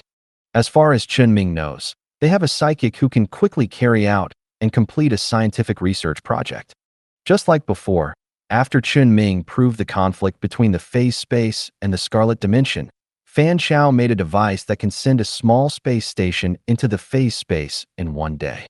Fan Chao can research this large-scale phase space technology in one day. I didn't expect that it would take 2 months to develop Dyson Sphere technology. Although Chen Ming didn't know the ability of the psychic, the Dyson Sphere project seemed to be really underway. The reason for calling him over was also very clear: to optimize the equipment made by Dyson Sphere technology. Chen Ming would definitely go and see this kind of thing. Although his Zerg can devour planets as energy, they cannot devour stars. Even though the Queen can make Zerg units secrete star-eating fluid, allowing Zerg warships to enter the shallow layer of stars for a period of time, it is not enough to devour and transform the energy of stars. Planets will be gone if they are eaten, so the existence of Dyson spheres is still valuable. I'll be there later. After giving this reply to the person in charge of Fan Chao, Chen Ming hung up the phone and thought about what else he had to do. So he took out the communicator with the survivors. He hadn't used this thing for a while. Since Chen Ming discovered the Star Devourer, and the survivors took the initiative to expose that they found Chen Ming discovered the Star Devourer, and exposed that they had secret surveillance in some places. There was not much communication between Chen Ming and the survivors. The survivors did not seem to have any action, and quietly made 2 transactions with the Empire. In the 2 transactions, the Empire took away the survivors' battleship-level ship design technology and energy weapon design technology. And the survivors took away the Empire's painting art technology and music technology. Nothing else happened. The survivors seemed to be a little more honest. Thinking of this, Chen Ming felt that he seemed to have no reason to find the survivors for the time being. So he put away the communicator again and prepared to go to the Fan Chao Research Institute. At the same time, the survivors' space station. The communicator that communicated with Chen Ming was quietly placed on a somewhat rusty metal table. In the darkness of the space station, a voice said, "Chen Ming still hasn't contacted us. He doesn't need us, but we need him to find us." In their estimation, if another civilization finds a small group of people left behind by a completely decayed civilization, not to mention trying every means to find them and plunder them, at least they will try to get something out of them. In this way, they will have the opportunity to create a situation that is favorable to them. But who would have thought? Human civilization is as aggressive as no civilization, as if it doesn't care about them at all, and continues to trade once a month according to the agreement between them and nothing else. It can only be said that, after all, the most critical communicator is in the hands of Chen Ming, and Chen Ming doesn't move every day. At most, he sent out some spacecraft to conduct very shallow reconnaissance of the surrounding galaxies, and would not get involved in any danger, at least not before his colony stabilized. This led to the dilemma of the survivors today. They are thinking about whether there is any way to make Chen Ming ask for their help or have some ideas about them. More voices than last time came out of the darkness of the space station. We need to create opportunities for contact. The more contact we have, the greater our chances. Most of the Guardians exist in planetary orbits or dormant on the surface. His current reconnaissance method will not trigger the Guardian reaction mechanism at all. Even if it is triggered, it will not pose a threat to him. The human empire is almost catching up with us in some aspects, relying on the ruins left by our civilization. Which Guardian can withstand the attack of those biological warships, take the initiative to attack, and still pose enough threat? The space station fell into silence. At this time, the survivor codenamed Nano, who was responsible for communicating with Chen Ming, said, "Ghost." 3 days later, Chen Ming cooperated with the Empire to complete some experiments and modular equipment optimization work of the Dyson Sphere project. Even if the Empire did not look for him for this kind of thing, he might take the initiative to join in the fun. By the way, Chen Ming also roughly listened to Fan Chao's plan. It can only be said that everyone involved in the project has a lot of ideas. There is not even a shadow of a genuine Dyson Sphere, but there is already a Dyson Sphere plan in a habitable galaxy that may be theoretically feasible. Because the Dyson Sphere is a giant device that completely covers the star and confines all light to the Dyson Sphere for conversion into energy. If a Dyson Sphere is to be built, the galaxy will become like a star-eating body, or even worse. Therefore, the location of the Dyson Sphere must be a galaxy with few resources and no habitable planets. The theory of the habitable planet Dyson Sphere. When building a Dyson Sphere, it is not to completely cover the star, but to leave a track at the intersection of the star and the galaxy's ecliptic plane. In most galaxies, the planets in the galaxy exist on the ecliptic plane of the galaxy. So as long as a track is left on this interface that allows the star's energy to continue to be emitted, all the planets in the galaxy can normally receive the light they can receive. Although this will result in lower energy output of the Dyson Sphere, it can allow habitable planets in the galaxy to continue to exist, which is a means to increase resource utilization. It was indeed a good idea, but it was a little too ambitious. However, the Empire and Fan Chao were not carried away and decided to advance the Dyson Sphere plan step by step from the basics. The Empire's actual implementation of the plan had nothing to do with Chen Ming, and he didn't want to have much to do with it. The more you enjoy, the more you have to bear. Everything he touched would be controlled by him, and he didn't want to bear the responsibility of maintaining the Empire's Dyson Sphere. So he ran away and returned to his own world. Anyway, when the Dyson Sphere plan goes smoothly, he will find a way to make this thing himself. It's just that it's hard to say how long it will take.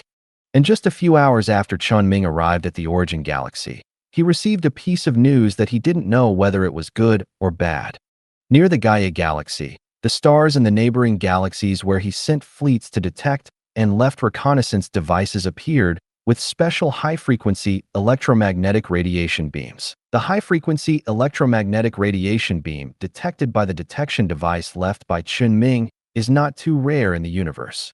After all, stellar activity means that a large amount of radiation is emitted by stars. Such a high-frequency electromagnetic radiation beam can only be regarded as one of the various natural phenomena that stars will have. There is nothing noteworthy in itself. However, the high-frequency electromagnetic radiation beam observed by Chen Ming at this time is not just an ordinary high-frequency electromagnetic radiation beam. Its existence is accompanied by a special law. That is, the time interval between the two bursts of high-frequency electromagnetic radiation beams by the star is shortening at the same time interval, and it is expected that the interval between the two electromagnetic radiation beams will be completely zero after 3 hours. And this situation does not only occur on one star, but on 3 stars at the same time. Of course, there is not a 3-star system in one galaxy, but the stars of 3 relatively close galaxies appear at the same time. There is nothing wrong with the stars of these 3 galaxies themselves. They are just different types of stars that are more common in the universe. But it is quite special to look at them together. They are A-type stars, G-type stars, and M-type stars in astronomical concepts, which just cover the types of stars that can be roughly divided into strong light, weak light, and intermediate categories on the spectrum. And their color difference is also very clear, A-type stars are blue-white, G-type stars are yellow-white, and M-type stars are red. The three galaxies with three different spectral intensities are very special in themselves, and the periodic release of electromagnetic radiation beams is even more outrageous. Not to mention the periodicity of the radiation beam emission. This almost makes Chen Ming 100% sure that something will definitely happen in the galaxy, and he must go and take a look. Chen Ming immediately got 2 high points and made a jump with his own ship. They arrived at 3 different galaxies and began to scan the electromagnetic signals in the galaxy, confirming that the data he just received from the reconnaissance equipment he left behind was correct. The stars in these 3 galaxies are releasing electromagnetic radiation beams at the same frequency. Moreover, the radiation beams emitted by these 3 stars coincidentally point to a galaxy that is not too far away. According to the results of the preliminary reconnaissance that Chen Ming sent a fleet to conduct during this period, there are no stars in that galaxy, only a pulsar placed where the star should be. Pulsars can be regarded as a type of neutron star. A neutron star is a star that is formed when a star collapses at the end of its lifespan after a supernova explosion caused by gravitational collapse, but the star's mass does not reach the limit of forming a black hole. It is a star with a density smaller than that of a black hole. A small number of neutron stars will periodically release electromagnetic pulses to the outside world, which is a pulsar. Neutron stars that should be releasing electromagnetic pulses to the outside world are strangely absorbing electromagnetic radiation beams from distant stars. This situation made Chen Ming, who had not encountered anything for more than 2 months, suddenly recall the period 2 months ago. So he immediately took action himself, controlled the highest point to jump, and immediately arrived at the galaxy of the pulsar. His spacecraft had just arrived at the edge of the galaxy and had already been subjected to a large amount of radio radiation. Once these radiations penetrate the armor and hull of the spacecraft, they may damage the electronic circuits of the spacecraft and even cause damage to the personnel in the spacecraft. But Chen Ming is not afraid of this. After all, the Supreme Point is a special exploration ship. At the beginning of its design, it has taken into account the situation of encountering stars of different types, different ages, and aging. Pulsars are obviously also within the scope of consideration. Therefore, the outer layer of the Supreme Point spacecraft armor has a special star protection coating that can be used to prevent radiation of various types and intensities. If necessary, Chen Ming can even turn on the Supreme Point shield, which can also defend against radiation to a certain extent. What's more, he has psychic power to repair the spacecraft. In addition, the body he is using now is also made with advanced biotechnology and is not afraid of radiation at all. Even if this is a life-forbidden zone, it is not a big problem for Chen Ming. He immediately let the spacecraft continue to move forward and continue to the interior of the galaxy for a more detailed investigation. However, he was not too stubborn and still chose a slightly traveled route, so that the spacecraft could hide as much as possible behind those planets in the galaxy that were completely lifeless and would not be swept by the terrifying pulses emitted by the pulsar. And released some smaller-scale spacecraft, carrying reconnaissance equipment, and began to stare at the radiation value close to the pulsar. These small spaceships are all new spaceships that he just made, and he has never used them before. But there should be no problem with the spaceship technology. Because there are pulsars in the Empire, research on pulsars has been going on, and of course there are similar spaceship technologies. This type of spaceship can almost completely isolate the huge amount of radiation emitted by the pulsar and detect the galaxy of the pulsar without interference. Chen Ming just happens to have such technology, and it can be used now. In this way, the situation inside the galaxy and the strange electromagnetic pulse signal emitted from the distant galaxy can be recorded. However, several spaceships flew around the pulsar and did not find any other abnormalities. Only the electromagnetic radiation beams emitted by the 3 stars were absorbed by the pulsar. There was nothing else, and Chen Ming had no idea what caused this situation. Even after he had recorded almost all the data in the galaxy, he sent the obtained data to the Fanchao Research Institute. They had never had any similar records, but hoped that Chen Ming could get more data to send to them for research. So it seemed that Chen Ming had to deal with this matter by himself. Chen Ming had no choice but to make some necessary preparations according to the situation 2 months ago. Then he only did one thing. Wait. Wait to see what would happen at the pulsar. Wait to see what would happen to the information of the 3 stars of different colors. And wait to see what would happen here. After waiting for almost 3 hours, Chen Ming did not wait for what he expected to happen here, but he waited for the pulsar to change. At the moment when the interval between the periodic electromagnetic pulses emitted by the 3 stars was reduced to 0, the channel of the electromagnetic frequency band he left in the 3 galaxies suddenly became silent. The star returned to normal and no longer emitted electromagnetic radiation beams. Although it has not been further confirmed and investigated, Chen Ming felt that the 3-star systems should not need to be monitored for the time being. Because at this time, he found a Leviathan on the surface of the pulsar in the galaxy through the small spacecraft released from the highest point. It was a giant blue jellyfish that looked like a scavenger robot. It had 8 tentacles of varying lengths and a very simple and clear structure. It flew out from the north pole of the pulsar, which is near the area where the planet periodically releases huge radio pulses to the outside world, and was rising rapidly, trying to escape the gravity of the planet. That is the area where the entire pulsar emits the most radio pulses.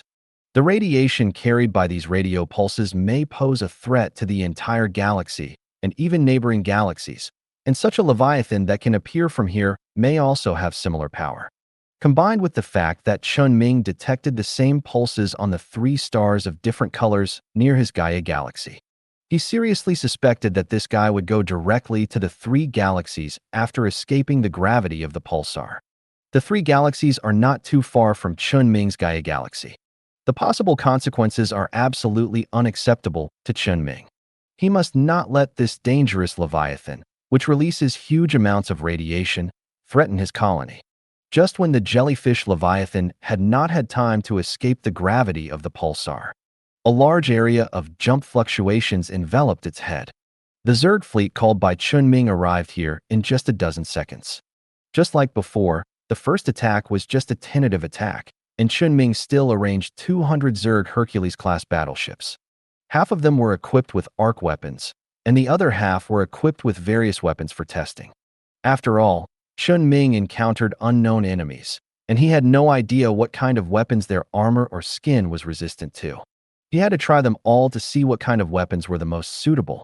The Zerg fleet was affected by the terrifying radiation of the pulsar as soon as it entered the galaxy. Although the Zerg biological warships have gained very strong plasma resistance and high-temperature resistance through the effects of the stellar fluid, and their radiation resistance has also increased to a certain extent. But ordinary stars do not have such a huge amount of radiation compared to pulsars. This puts the Zerg fleet in a disadvantageous environment right from the start. Every inch of the Zerg organs are burned by radiation and are also recovering with energy supply. As long as they are not seriously injured, the Zerg warships can barely maintain stability. But fortunately, Chen Ming still puts some effort into the electronic system, so that the control system of the non-biological weapons equipped by the Zerg warships has not been disturbed too much and can continue to operate. Let the Zerg fleet still bear the burning of radiation in the galaxy to launch a surprise attack on Leviathan. The purple arc that penetrates the vacuum connects the Zerg warship with the Leviathan above the pulsar. The gorgeous energy beam enveloped the body of Leviathan, and countless live bullets followed and bombarded Leviathan's body. There are also various weapons unique to the Zerg warships that are also bombarding the Leviathan. However, when all this fancy light pollution dissipated, the jellyfish-like Leviathan was almost unharmed, and only had some scratches left by live ammunition weapons, and these injuries soon disappeared completely. From the data just captured by the spacecraft, it is not just that the physical strength of the Leviathan itself is very terrifying. There are also factors of environmental influence. The harsh environment of the pulsar has caused most weapons to be severely disturbed. Energy weapons will be dispersed by the radiation energy of the pulsar, and live ammunition weapons will be distorted by the gravity of the pulsar. Explosive weapons will be detonated in advance by radiation before they can hit, and the Zerg's biological fighters and biological missiles will never be able to get close to the pulsar, let alone hit the Leviathan. The only weapon that can really hit the Leviathan is the arc weapon. But in this battle, Chen Ming encountered a situation where the arc weapon was completely ineffective. This Leviathan seemed to be born from a pulsar. All arcs could not cause substantial damage even if they hit. Even when the Zerg fleet's arcs hit for the second time, this Leviathan seemed to have triggered some kind of reaction, and the jellyfish-like body also burst out with violent pulses like a pulsar.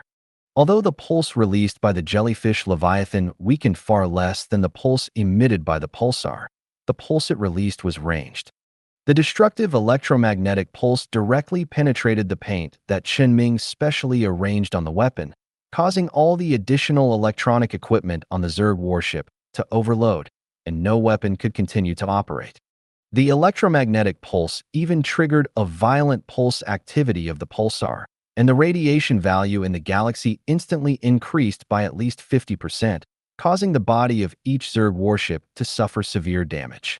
In the grand electromagnetic pulse fluctuation, the Leviathan suddenly entered a jump state and disappeared in this dangerous galaxy. Chen Ming didn't even have time to stop it, so he could only try to catch up. But he immediately found that he didn't seem to need to analyze the jump data specifically to track the missing Leviathan. Because one of the ships he stayed in the 3 galaxies that emitted the electromagnetic radiation beam had seen the missing Leviathan appear in the galaxy with the blue A-type star. Chen Ming immediately asked the damaged Zerg fleet to return for rest and asked the Queen to prepare a new fleet. After waiting for a while and making sure that the Queen was ready, he jumped to the edge of the blue A-type galaxy. The high point sounded a high radiation value alarm. It seems that in just a few minutes, Leviathan has spread its radiation throughout the galaxy. Obviously, if this thing runs to the Gaia galaxy, it will cause a terrible impact. Chen Ming's heart sank, but he suddenly found that something seemed wrong. There seemed to be a unique connection between the star and the Leviathan. It seemed that their spectral frequencies were the same, which led to the star being able to establish a peculiar relationship with the Leviathan at this time. This relationship is not that the star is supplying Leviathan with energy, but that the star is draining Leviathan's energy. Leviathan's energy level and radiation emission are more than half of what they were in the pulsar galaxy. Chen Ming immediately realized that this was a great opportunity. He quickly asked the fleet prepared by the Queen of Zerg to jump over, wanting to hunt Leviathan while it was weak. But the development of what happened next was beyond his expectations. Before the Zerg fleet arrived, Leviathan in the galaxy once again burst out a violent electromagnetic pulse, just like before, and disappeared in this galaxy again, appearing in the yellow-white G-type star galaxy. This time, perhaps because of the different spectral frequencies, the star did not actively absorb its energy, but it actively released energy into the star. Before Chen Ming could figure out what it was going to do, he saw it jump again and appear in the red M-type star galaxy to do the same thing. Just when Chen Ming was ready to be on guard in case its next jump destination was the Gaia galaxy, Leviathan chose to return to the blue-white A-type star system. Its power was once again absorbed by the star, and it itself was weaker than before. All this happened in a flash, so that when Leviathan came back again, the Zerg fleet just jumped here at this time. Chen Ming directly ordered the Zerg fleet to launch a full-scale attack, no longer holding back, just to kill the Leviathan as quickly and efficiently as possible, because he saw a picture that made him extremely headache from other perspectives. To be precise, there were 2 pictures. Just after this blue jellyfish-like Leviathan returned to the A-type star system, the surfaces of the stars of the 2 star systems it had just visited showed violent fluctuations that should not have occurred. Along with the sudden increase in the radiation value in the galaxy, 2 more Leviathans emerged from the star. They were the same as the blue jellyfish-like Leviathan, with only a difference in color. The light of the star seemed to dim a little at this moment, and the 2 newly appeared orange and red jellyfish Leviathans were also struggling to break free from the constraints of the star's gravity. The appearance of the 3-color Leviathans made him realize that he could not delay any longer. Even though he observed that the 2 Leviathans would still be disturbed by the stars when they were in the galaxies with their corresponding spectral frequencies. But he did not dare to bet whether the 3 Leviathans would rush together. He had to get rid of them all as soon as possible. Chen Ming continued to give the Queen the order to summon more Zerg fleets. The main Zerg fleet, which was ahead in number in the A-type star galaxy, rushed towards the blue Leviathan that had just returned to the galaxy and was heading towards the star. With the arc weapons completely ineffective, Chen Ming could only equip all Zerg warships with the live ammunition main weapons learned from the mechanical race's live ammunition type of ridge cannons based on the previous battle situation and his own speculation. The Zerg fleet's surprise attack seemed to have worked. The blue Leviathan's body was covered with countless scars left by live ammunition. Scratches, bruises, and penetration wounds could all be seen on its body. But this did not affect Leviathan's actions at all. It was as if all the injuries were just decorations with the name of injuries. It continued to move towards the star without any impact. And in this process, even if the star was still draining its power, it would completely repair all the injuries on its body. Live ammunition weapons could hurt Leviathan, but could not cause real meaningful and effective damage. It had no fatal parts and no weaknesses. To solve it, it seemed that the only way was to completely destroy it. Chen Ming knew the priorities of things and knew what was really important. If the fleet could not defeat it, there was only one way left. Chen Ming once again issued an order to the Zerg fleet. Thousands of Zerg battleships started their jump engines the moment they received his order. During the jump, the organs inside these Zerg warships were all transformed into activated energy crystals, just to burst out the most terrifying power at the last moment. The jump waves of thousands of battleships surrounded the moving Leviathan. And when the first Zerg battleship broke away from the jump and appeared in front of Leviathan, the continuous explosion and fire completely enveloped Leviathan. A violent electromagnetic pulse suddenly burst out from the center of the fire. The aftermath of the battleship's self-detonation was swept away from this area. Leviathan did not want to continue to entangle with the Zerg fleet reinforcements that might arrive at any time. Suddenly, it accelerated and touched the surface of the A-type star, sank into the interior of the star, and could no longer find any trace. The self-detonation of these thousands of Zerg battleships did not seem to cause any effective damage to it at all, and was even worse than the effect of the live ammunition weapons just now. This outrageous gap made Chen Ming frown. Although he still has more Zerg warships, self-destruction may not be a good choice. And this is just one galaxy, and there are Leviathans in 2 other galaxies waiting for him to deal with. He looked at the other 2 galaxies again, and the 2 Leviathans, one yellow and one red, that had just struggled out of the star were now gone. It's not that they ran away, but that they had already hidden in the star when Chen Ming asked the Zerg fleet to self-destruct. They lurked and did not make any further moves. This is also a point that makes Chen Ming very worried. However, Chen Ming's expression gradually calmed down. If the Zerg's combat power is not enough compared to these 3-color Leviathans, then he can actually choose another way of fighting. That is, he will go on the field himself. Chen Ming clenched his fist. A layer of biological armor protection instantly appeared on his arm. Pure biological armor has no advantage over the armor of Zerg warships except flexibility. But if combined with Chen Ming's own strength, he can do much more than the Zerg fleet. There is just one problem. The 3 Leviathans are hiding in the star, and Chen Ming has no way to enter the star directly without being affected. He has to wait until his research project on the star-eating body makes progress before he can enter the interior of the star.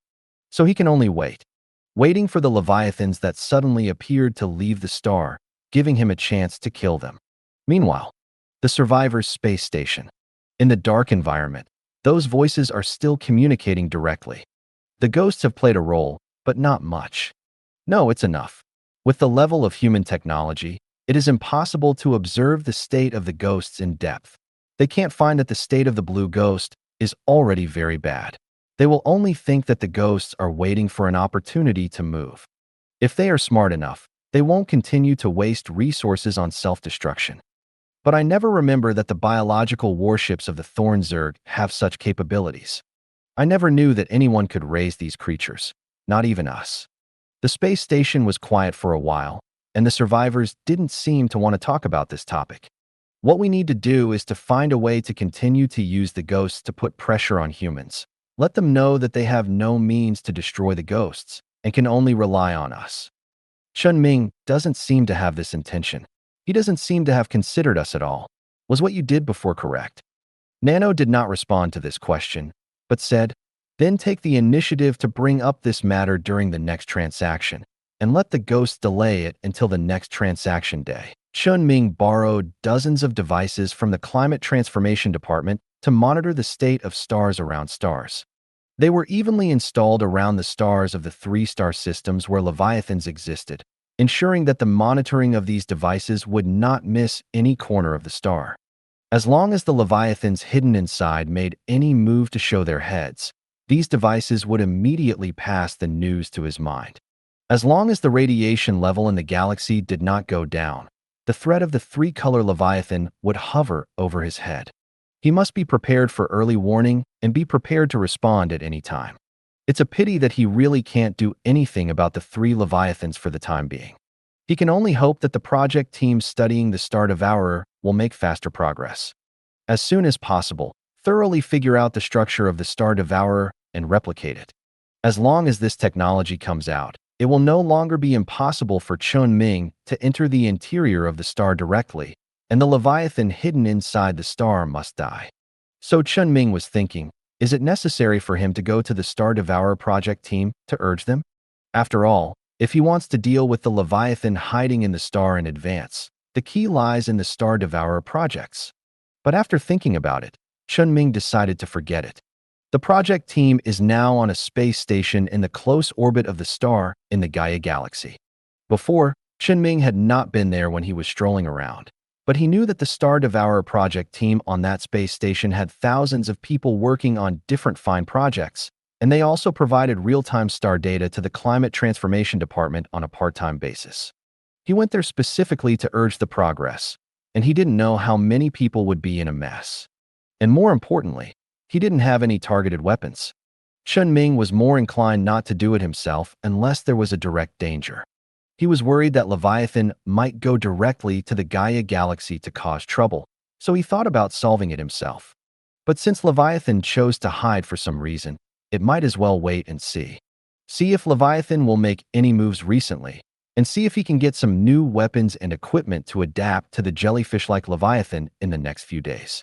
After waiting for the same 3 hours as before and confirming that the three Leviathans had no intention of coming out of the star, Chen Ming quickly summarized what had just happened.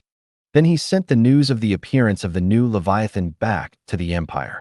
To be honest, in addition to worrying that the Leviathan might cause him losses and accidents, Chen Ming was actually quite looking forward to what kind of benefits the Leviathan's corpse could bring him.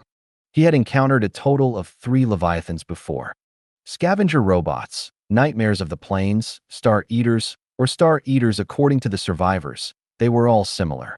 The scavenger robot gave him a broken nanoforge, a nano-robot self-optimization program, and a behemoth with combat power at least at the level of Leviathan. Although the nanoforge was not dismantled by Chen Ming, it can still play its due role. Chen Ming's industrial buildings on the non-habitable planets in the Origin Galaxy and Gaia Galaxy were built with it. The self-optimization program is still on Chen Ming's own research list as before. As for the combat power of the scavenger himself, Chen Ming did not expect too much. And the things that were taken from the nightmare of the plane were more in line with Chen Ming's own needs. He learned new spatial abilities from the nightmare of the plane, including 2 different methods of maintaining spatial stability and forcibly tearing space. And he also got half of the corpse of the nightmare of the plane that could be used to study other technologies. For example, the psychic shield technology that he was most concerned about had already had practical theoretical results. It may take time to manufacture a psychic shield generator at the technical level, but from the perspective of a psychic, it is not difficult to replicate a psychic shield. Chen Ming has now mastered the psychic shield technology that he can use personally, which is also one of the sources of his confidence to fight Leviathan alone. As the last Leviathan that Chen Ming solved, the Star Devourer has a slightly lower level of technological development. But just looking at the existence of the Star Devourer fluid, it can make a Dyson sphere and provide an extra layer of protection for the Zerg fleet. It is already very good. If he does not return the stellar matter in the egg sheath, he may have more Star Devourer means. In addition to the ongoing projects, Chen Ming was just about to think about what the 3 jellyfish-shaped leviathans might bring him after they were dealt with. The person in charge of Fan Chao took the initiative to contact him and said, "Mr. Chen Ming, our researchers have just read the information you sent. So in their opinion, the jellyfish-shaped leviathan may be some kind of electromagnetic or radiation life form. So the arc weapons carried by the Zerg fleet will be ineffective. From the information you sent back, only live ammunition weapons have caused real damage. Live ammunition weapons may be the best choice to deal with such life forms, but there are probably no live ammunition weapons that can deal with leviathans of this size. But there is a project team on the plane Nightmare that we are connecting with you that may have some effect." Chen Ming immediately recalled the sub-projects on the plane Nightmare space station and asked, "Psychic gravity weapons?" The person in charge of Fan Chao said, "Yes, our researchers analyzed your video and believe that large volume and large mass physical attacks might be effective. Psychic gravity weapons can give live ammunition additional gravity, which is a significant improvement on live ammunition weapons. With the high-precision video you brought back, we can use the data in the video to simulate and confirm whether those weapons can really cause damage to Leviathan." I have no objection.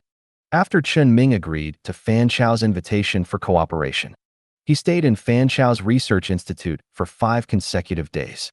I have to admit that the research environment here at Fan Chao's research institute is indeed much better than his.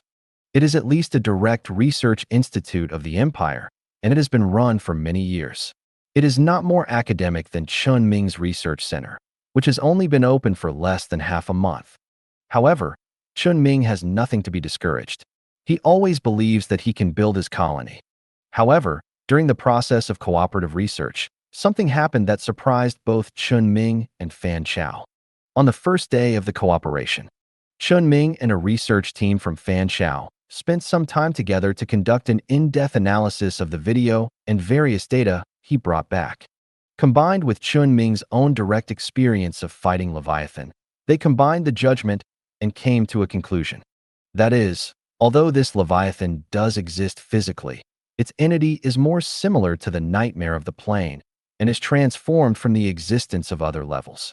It sounds a bit abstract, but if you think about it carefully, you will find that this conclusion is most likely correct.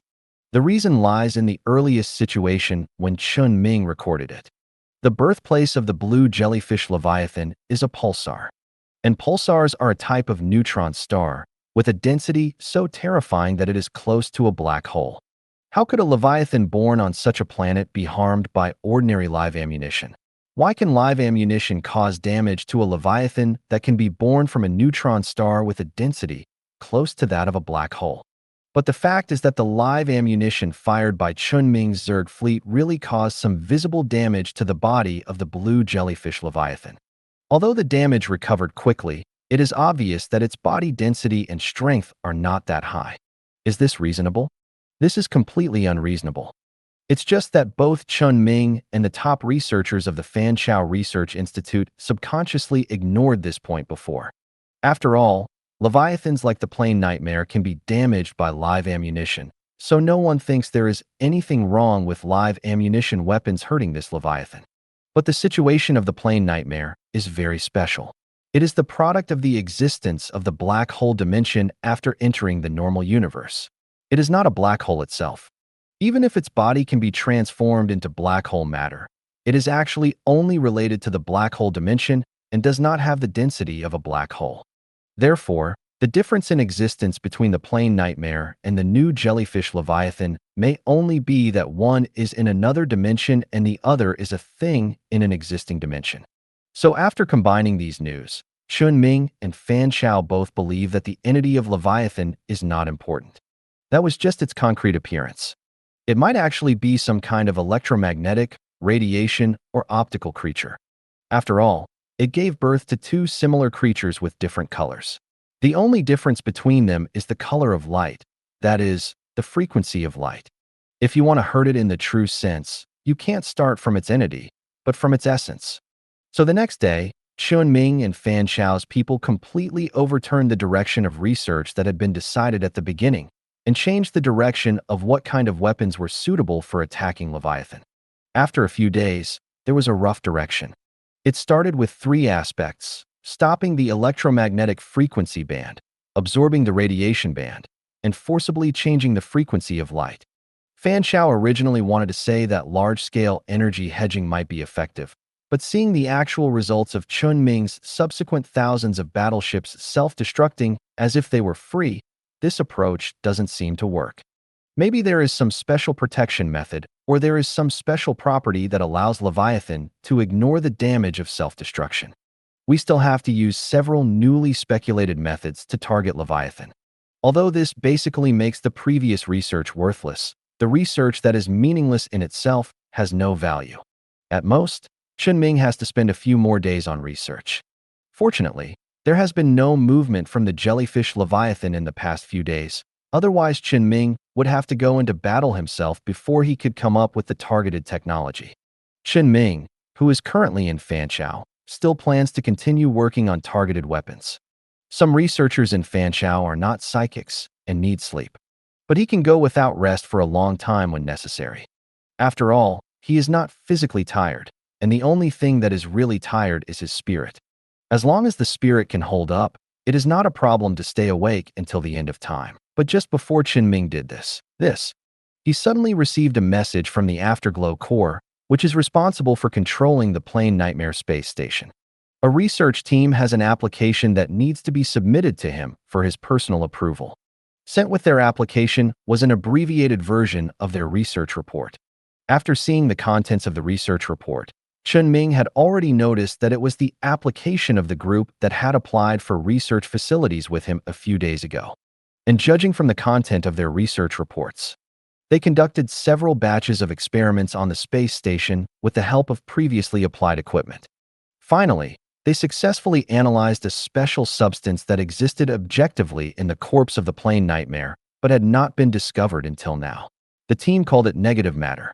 Judging from the report, this research team believes that negative matter can be regarded as a special kind of antimatter. But it will not be annihilated when it comes into contact with normal matter, but will merge with it. The nature of the fused things will change. There will be no structural changes, but the overall structure will become tougher. It is the same as almost everything, and it is very valuable for research. Chen Ming immediately found this thing very interesting. It happened that most of the members of the research team he was working with had gone to rest, and only a few who worked the night shift were still processing the data that should have been left during the day. Chen Ming can go there in person if he has time. Anyway, no results have come out here yet, and it won't take long to go to the space station. After Chen Ming greeted the people, he directly used his spiritual energy to arrive at the Nightmare space station. We went to the newly expanded area of the space station and found the research team working in the laboratory separated in this area. The team that had been notified of Chen Ming's arrival were already waiting at the entrance of the laboratory.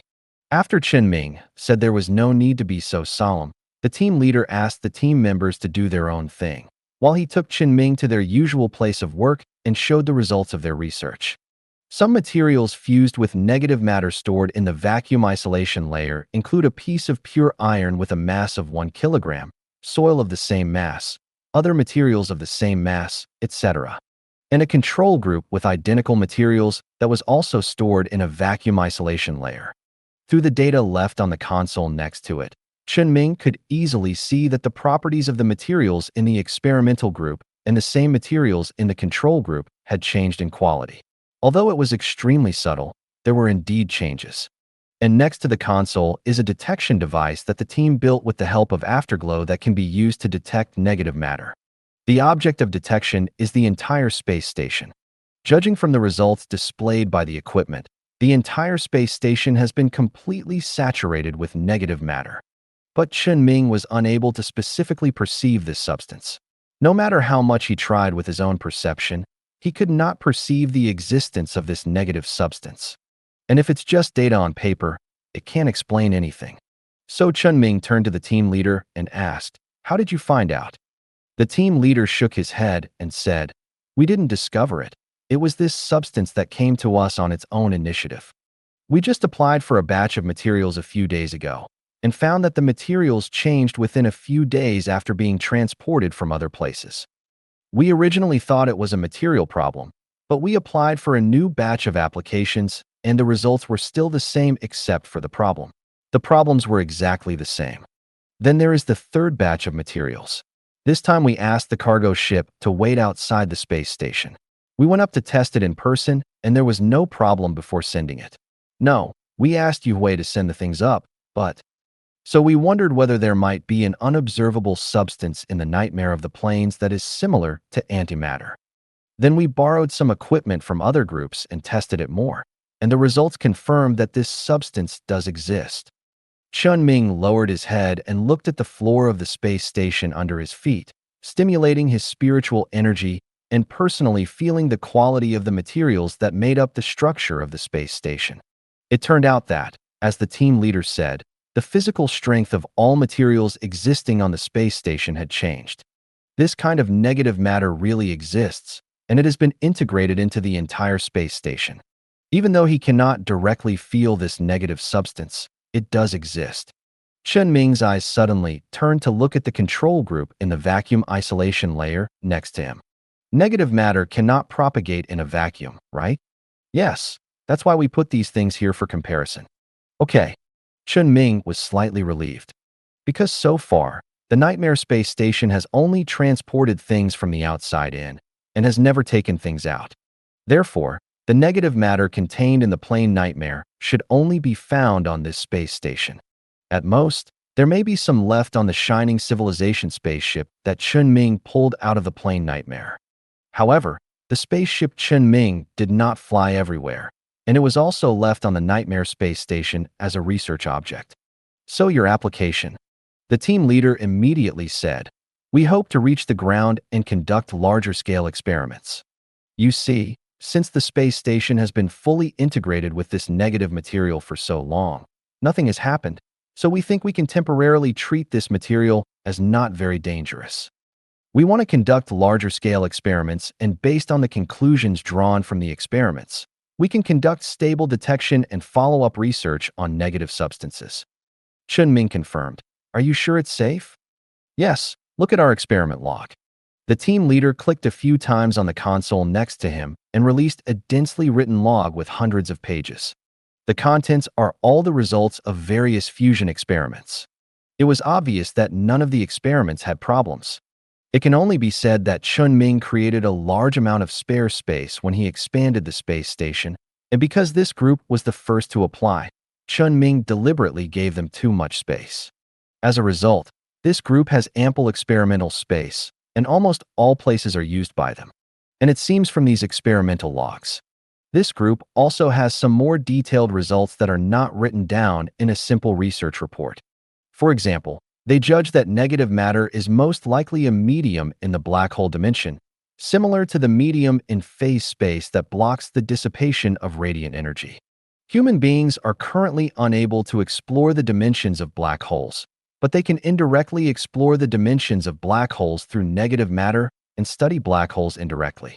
And after matter is fused with negative matter, in addition to changes in physical properties, these substances also exhibit a unique stability in the spatial dimension, a kind of stability that is more difficult to be affected by jump fluctuations, like being stabilized in place by some force. They also found out through research that negative matter has no direct effect on living beings. They can only fuse dead objects, and currently there seems to be no disadvantages, only benefits.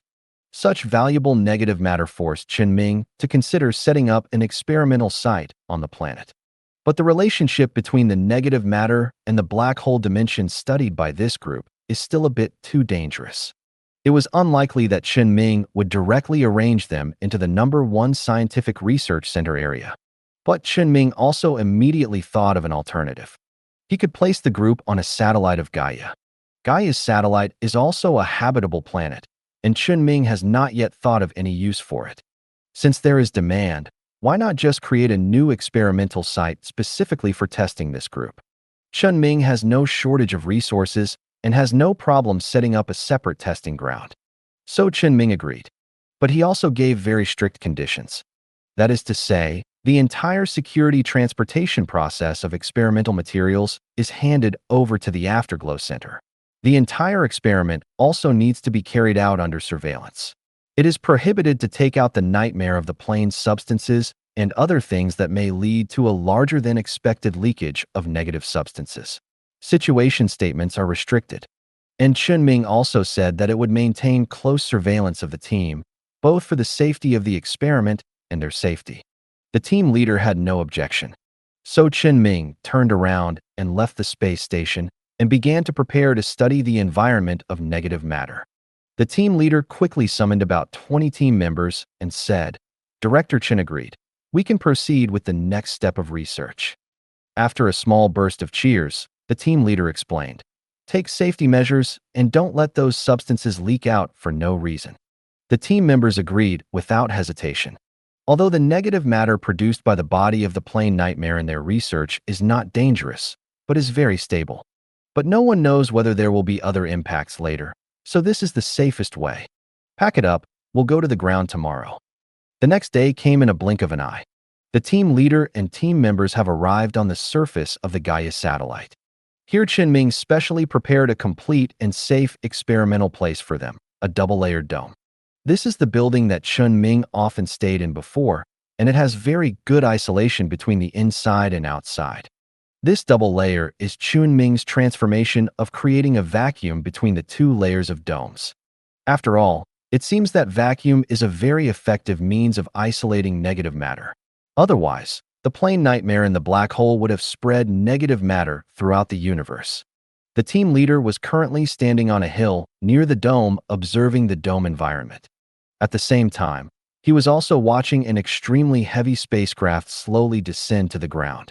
And under the protection of a large number of mechanical bodies, a fragment of the corpse of the nightmare of the plane stored in the vacuum isolation chamber was transported into the laboratory in the dome. "What are you looking at?" A team member's voice suddenly sounded behind the team leader. The team leader responded without looking back. "I'm looking at where the safety measures may not have been done well. If the negative material leaks out, we will be doomed even if nothing happens. If a problem is found, I plan to apply for additional reinforcements from above." The team member said indifferently, "Team leader, you are really too worried. I have never seen you like this on the space station. With such a big corpse, there's so much negative matter that is normally emitted. If something happened, it would have happened a long time ago. How can we wait until we get to the planet?" The team leader's eyes suddenly became a little confused, but soon returned to normal. "Indeed, but security measures must be taken, preferably stricter." The team member shrugged. "As long as you like. It shouldn't hurt to have a safe layout." Not long after Chen Ming left the satellite, he received another message from the afterglow core of the Gaia satellite. It was the same team, and it was a new application. The leader of the team applied to install a few more layers of magnetic levitation vacuum partitions on the ground connection part, and then wanted to isolate a separate space inside the dome to make a partition area. Chen Ming approved it and turned around to continue doing his own thing. He had just taken off at this time and had not had time to leave the gravitational orbit of the planet and was still in the origin galaxy. Since he had returned from Fan Chao, he might as well go to the Star Devourer space station next to the star in the galaxy. There were already signs of research on weapons against the new Leviathan, so he must pay attention to the Star Devourer project that can help ships enter the star. It is not enough to thoroughly understand the current project progress by looking at those brief reports every day, so I still have to go there in person. The Star Devourer itself has many projects worth studying, and there will certainly be a project team that uses the technology obtained from the Star Devourer for combat. Under the entire combat project team, there will be different combat teams such as the surface, ocean, and space. Under these combat research teams, there will be several smaller teams of different types and tendencies, and the personnel composition is quite complex. The project team on the Plane Nightmare space station is basically the same, although it looks troublesome and difficult to manage. But the benefits are here. When Chen Ming needs it, he can quickly find the right person to do the right thing, and he doesn't need to worry about everything. Of course, he still has to be careful not to make a big scene. He just came to confirm the progress of the technology he needed, not to interfere with other people's research. So Chen Ming's spaceship did not wander around after it took off and flew directly to the Star Devourer space station. After getting off the ship, he immediately went to the project team that was studying the Star Devourer armor of spaceships that he needed most. Chen Ming's arrival attracted a little attention, but he moved quickly and immediately left the public view with the team leader of the project team and went to the team leader's office. When the team leader learned that Chen Ming wanted to know about the status of the project, he smiled and told Chen Ming that they had just made a breakthrough yesterday. The star-eating armor studied by their project team is currently named artificial star-eating interlayer armor. It does not need to be thick when installed outside the armor and between the armor and the hull. It only needs to be able to isolate the heat energy of the star so that the warship can enter the star after installing the star-eating armor. As for the breakthrough he mentioned, the test of theoretical data has been fully completed. The rest is to manufacture the actual finished product and test it. In the normal research process, theoretical perfection does not mean that it is almost done.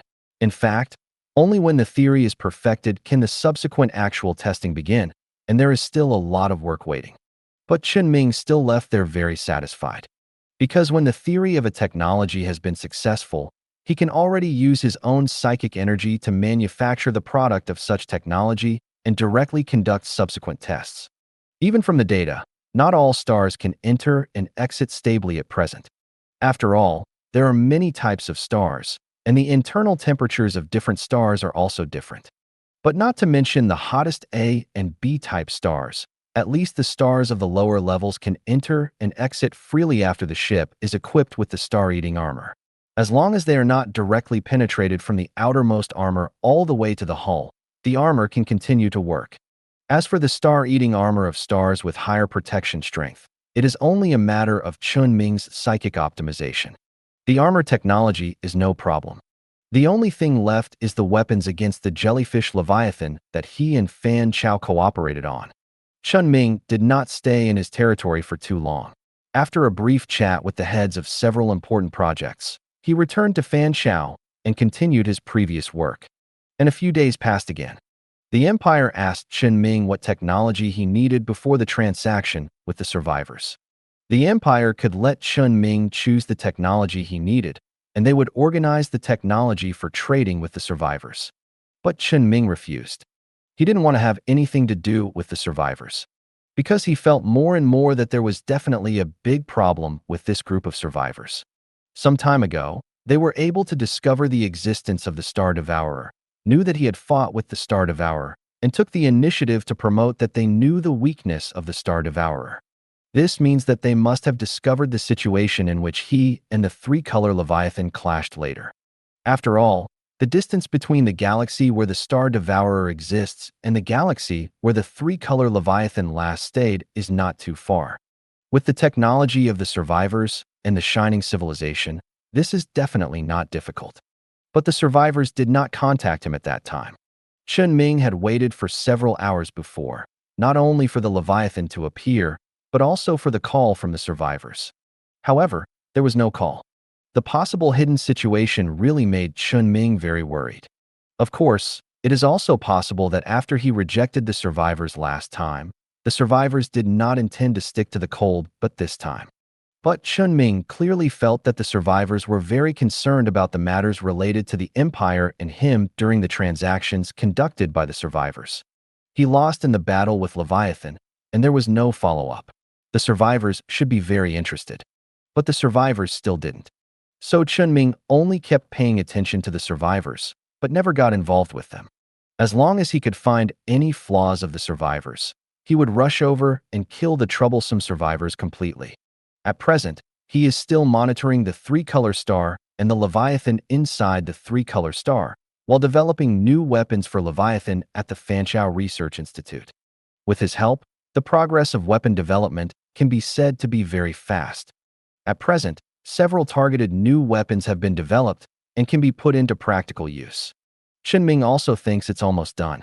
Anyway, after a technology has no problem in theory, the remaining large-scale installation is his own business. He is ready to face Leviathan. After thinking about it, he decided to solve the first one among the red M-type stars with the lowest star temperature.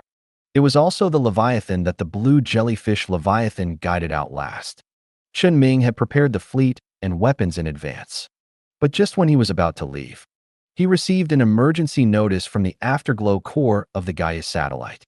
Negative matter leaked. It happened to be at this time. Chen Ming did not hesitate at all and immediately used psychic energy to reach the sky above the dome he specially set up on the satellite.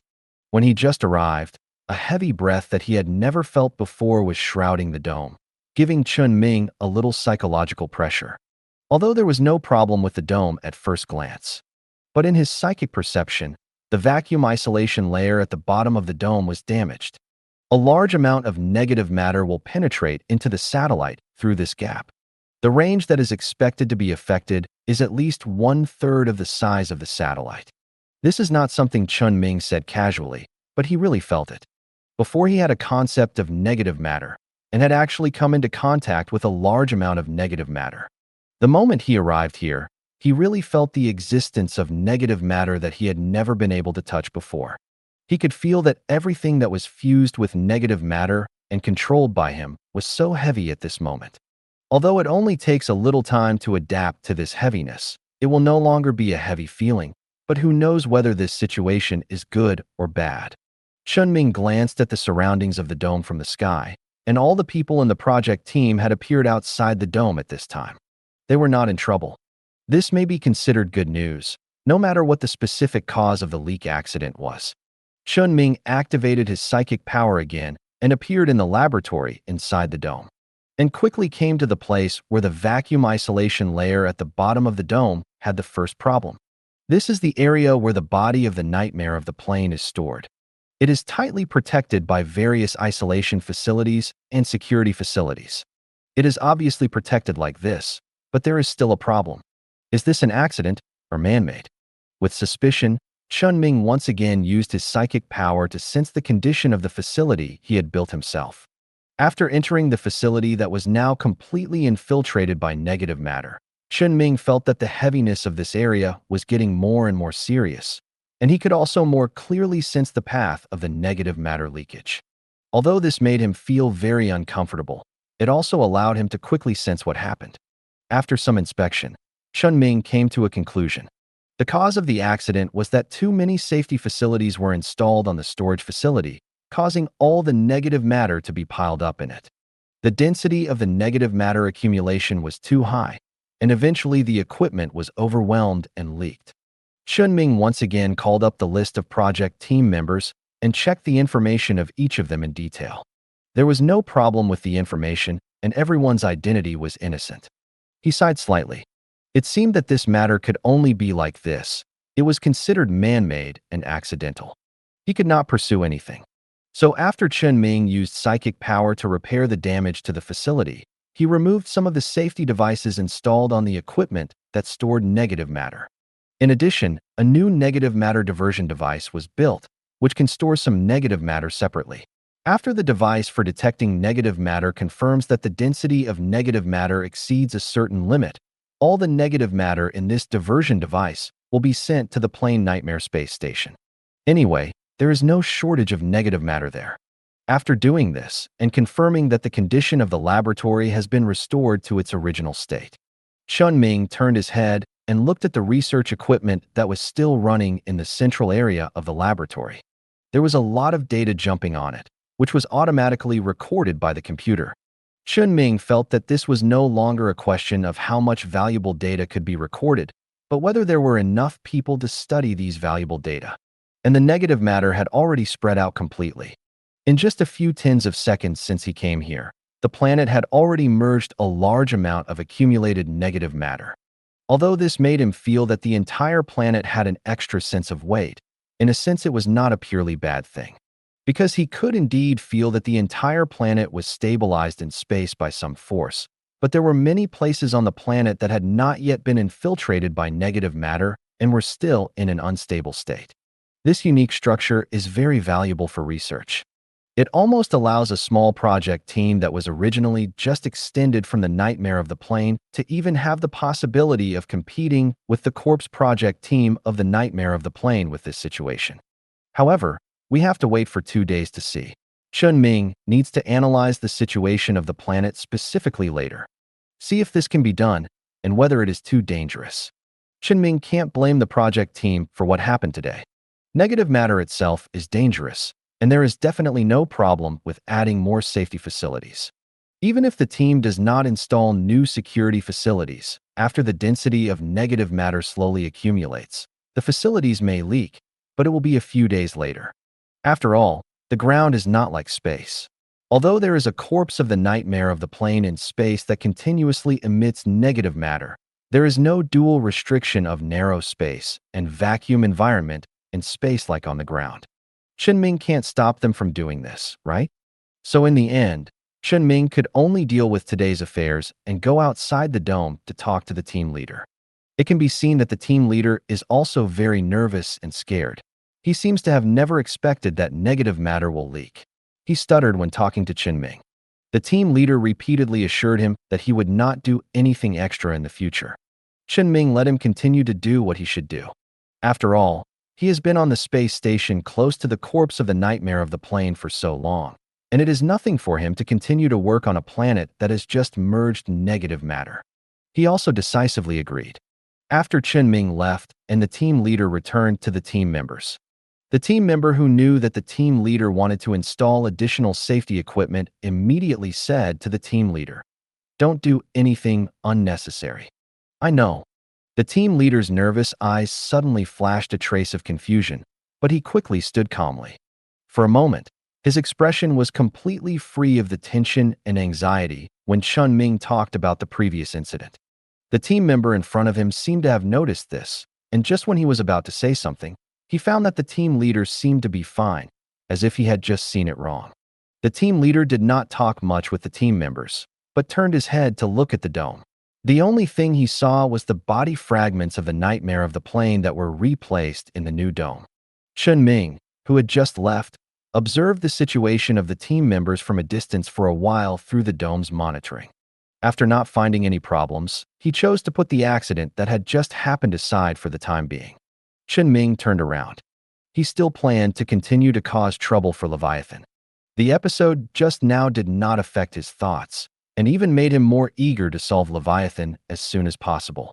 He can face troubles, but he does not want to face multiple troubles inside and outside at the same time.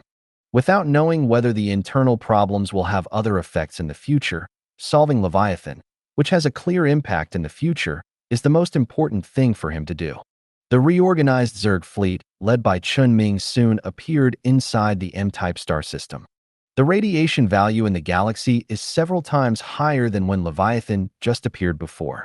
Obviously, Leviathan hides in the star not because of his deterrence, but because they are doing some special behavior. Chen Ming no longer wastes time. A Hercules class equipped with new weapons rushed straight to the star. The spacecraft penetrated the material on the surface of the star. Under the protection of the stellar armor, the Zerg warship successfully entered the interior of the star. The biological sensors of the spacecraft can only see a blood-red color inside the M-type star. Fortunately, the volume of this M-type star is not large. After searching, Chen Ming still scanned the traces of Leviathan inside the star. At this time, the red jellyfish-shaped Leviathan is still competing with the star. The situation is still the same as before. The spectrum of the same frequency allows the star to absorb Leviathan matter. Especially in the star, the matter on Leviathan's body has always been missing. But correspondingly, the red jellyfish Leviathan is also absorbing the matter of the star at this time.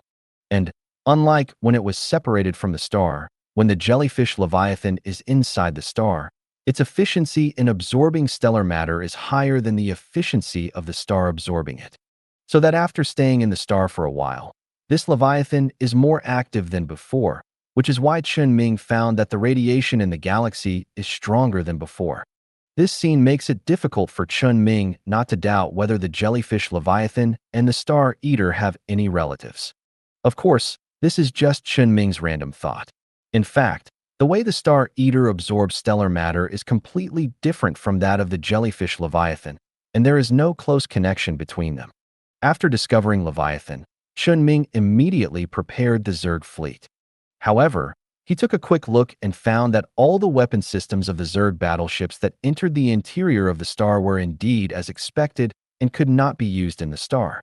Otherwise, the weapons would be destroyed and might not even have any effect. So Chen Ming still followed the previously planned plan and directly controlled the battleship to rush towards the Leviathan. But it was different from the previous battle with Leviathan. This time the battleship did not slow down when entering the range, nor did it convert the organs and tissues of the battleship into energy crystals. It simply crashed into the source and hit the body of the red Leviathan. The effect was very obvious. It was obvious that after the Zerg battleship hit this time, a huge piece of the outermost stellar armor appeared directly, and the internal biomass and metal fusion armor also showed obvious damage. But this is nothing. A battleship is nothing. The key lies in the situation of Leviathan. And the body of the red Leviathan did sink with the impact of the Zerg battleship, and there was even a large piece of scratches. But just like the damage caused by Chen Ming's fleet firing live ammunition, these injuries recovered almost instantly. The collision actually had no effect. Even the Zerg fleet that hit it was burned violently by an electromagnetic pulse that could be easily detected on the surface of the star the next moment. At a close distance, it was completely burned before it could even self-destruct. As the star-eating armor on the spacecraft was destroyed, the entire battleship soon melted in the scorching heat of the star. The red Leviathan did not make any further moves, and had no intention of leaving the star to destroy the other battleships that Chen Ming had deployed near the star. It seems that ordinary means are meaningless. Although Leviathan hid in the star for some reason, it still has the ability to easily destroy Chen Ming's battleship. In this case, the more it wants to do something, the less Chen Ming will let it do it. Soon, another Zerg battleship emerged from the fleet composed of the last battleship brought by Chen Ming. However, this Zerg battleship is different from most battleships and the one just now. Its size is larger than that of an ordinary battleship, and it is even close to the size of the Titan-class battleship in design. A battleship of this size is, of course, an abnormal existence. Its structural strength is forcibly supported by the psychic power of the Queen of Insects. If there is no psychic power, its structure would have collapsed long ago. It does not carry any weapons, only armor and an empty chamber inside the battleship. But this chamber will soon not be empty. Chen Ming's psychic power acts on this battleship, and he constantly uses the resources he has to create something on the battleship. A kind of artificial material that it has only known and developed not long ago. And it is also the most promising artificial material in the Empire today. Artificial star-eating fluid. Although Chen Ming did not master the star-eating power of the star-eating body, he at least used the corpse to master some other abilities. Star-eating fluid can suppress the spread of stellar radiation, which is something Chen Ming knows very well. When a huge amount of stellar fluid is released from the interior of a star on a large scale, it will inevitably interfere with the normal existence of the star and further affect the situation in the galaxy. But there are no habitable planets in these 3 galaxies, and there is no sign of life on the planets in the galaxies. Chen Ming doesn't care what will happen to the star. He can use this method without any psychological burden. Chen Ming's letting his spaceship enter the star is just the first step, and finding a way to let the ghosts come out to fight is the key. Almost any technical means currently mastered by humans cannot be effective inside the star, including weapons, of course. So he must do this first. The manufacturing ability of psychic energy continues to play a role.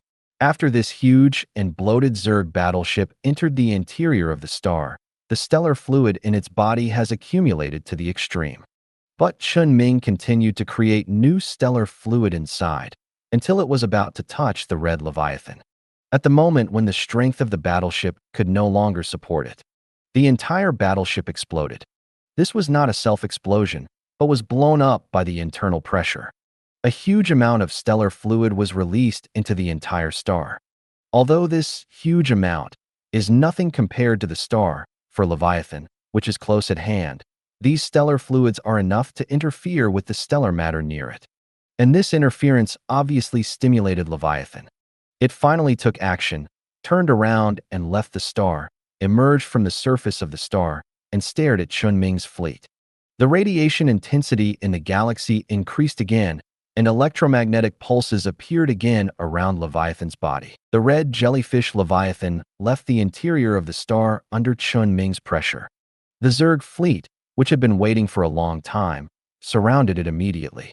And this time, Chen Ming was going to kill it directly. Therefore, all the Zerg fleets had entered the phase space at this time, and could not be observed in the normal universe at all. They quietly lurked beside Leviathan, which was heading towards a small number of Zerg fleets in the normal universe, and aimed the targeted weapons that Chen Ming had specially prepared for a long time at it. Chen Ming prepared for nearly 10 days, and the 3,000 Zerg fleets immediately opened fire at Chen Ming's command. However, only 1/3 of them opened fire, that is, about 1,000 battleships. And all the bullets fired by these 1,000 battleships were live ammunition, and they all used live ammunition weapons. At this almost face-to-face distance, all the live ammunition weapons fired by the Zerg battleships easily penetrated Leviathan's skin. But for some reason, most of the bullets did not penetrate from the other end of Leviathan's body, but remained in Leviathan's body. Although doing so has left Leviathan with numerous piercing or tearing scars, judging from the previous situation, doing so has no meaning other than wasting bullets. The body of this Leviathan is not the key to its existence. But as the bullets that washed Leviathan like a metal storm continued to hit, the intensity of the electromagnetic pulses that were periodically emitted from Leviathan has begun to decrease visibly. Unable to release electromagnetic pulses strong enough to burn the main battleships on a large scale, Leviathan has lost its greatest threat to the large-scale fleet. The reason for this situation is very obvious. The live ammunition fired by the Zerg fleet is not ordinary live ammunition, but special ammunition with Chen Ming's characteristics.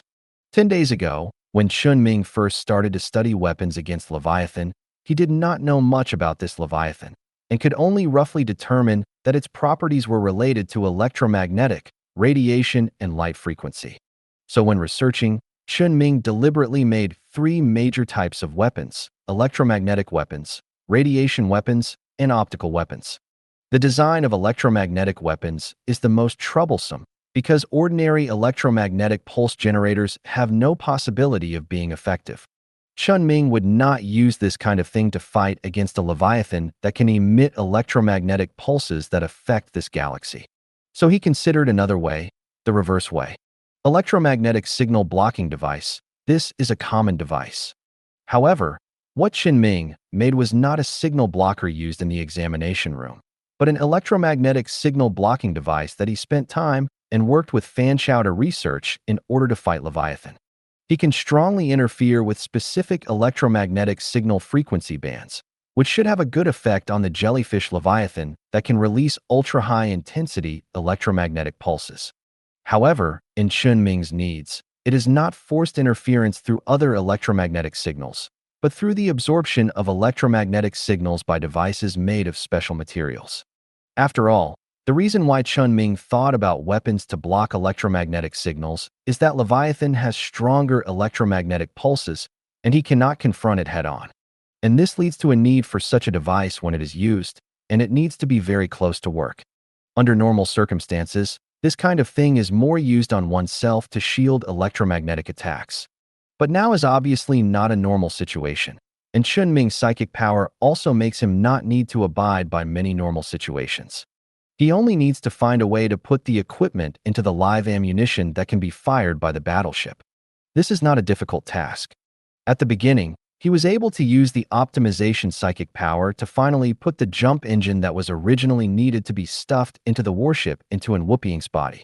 Now he can also put the originally complex device into the live ammunition intact. There is psychic power for structural miniaturization and mass replication. The manufacturing cost cannot be solved by this psychic power. On the contrary, the cost has increased dramatically because of the miniaturization of the device and the need to be installed in the live ammunition to carry a very large force. But for Chen Ming, what is cost?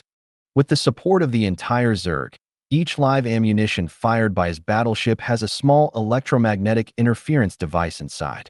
After hitting the target, the barb used to fix it inside the target will pop out from the warhead and immediately start the device carried. At the same time, Chen Ming's psychic power will further act, using metal liquid to connect a large number of live ammunition together to prevent the device from being discharged, and can also continuously provide energy to all equipment. Not only is it a function, his metal liquid will also transform into a truly large-scale electromagnetic interference device, further increasing the effect of electromagnetic interference. Under such a wave of attacks hidden in the phase space, unless Leviathan simply changes its body, it must bear such damage.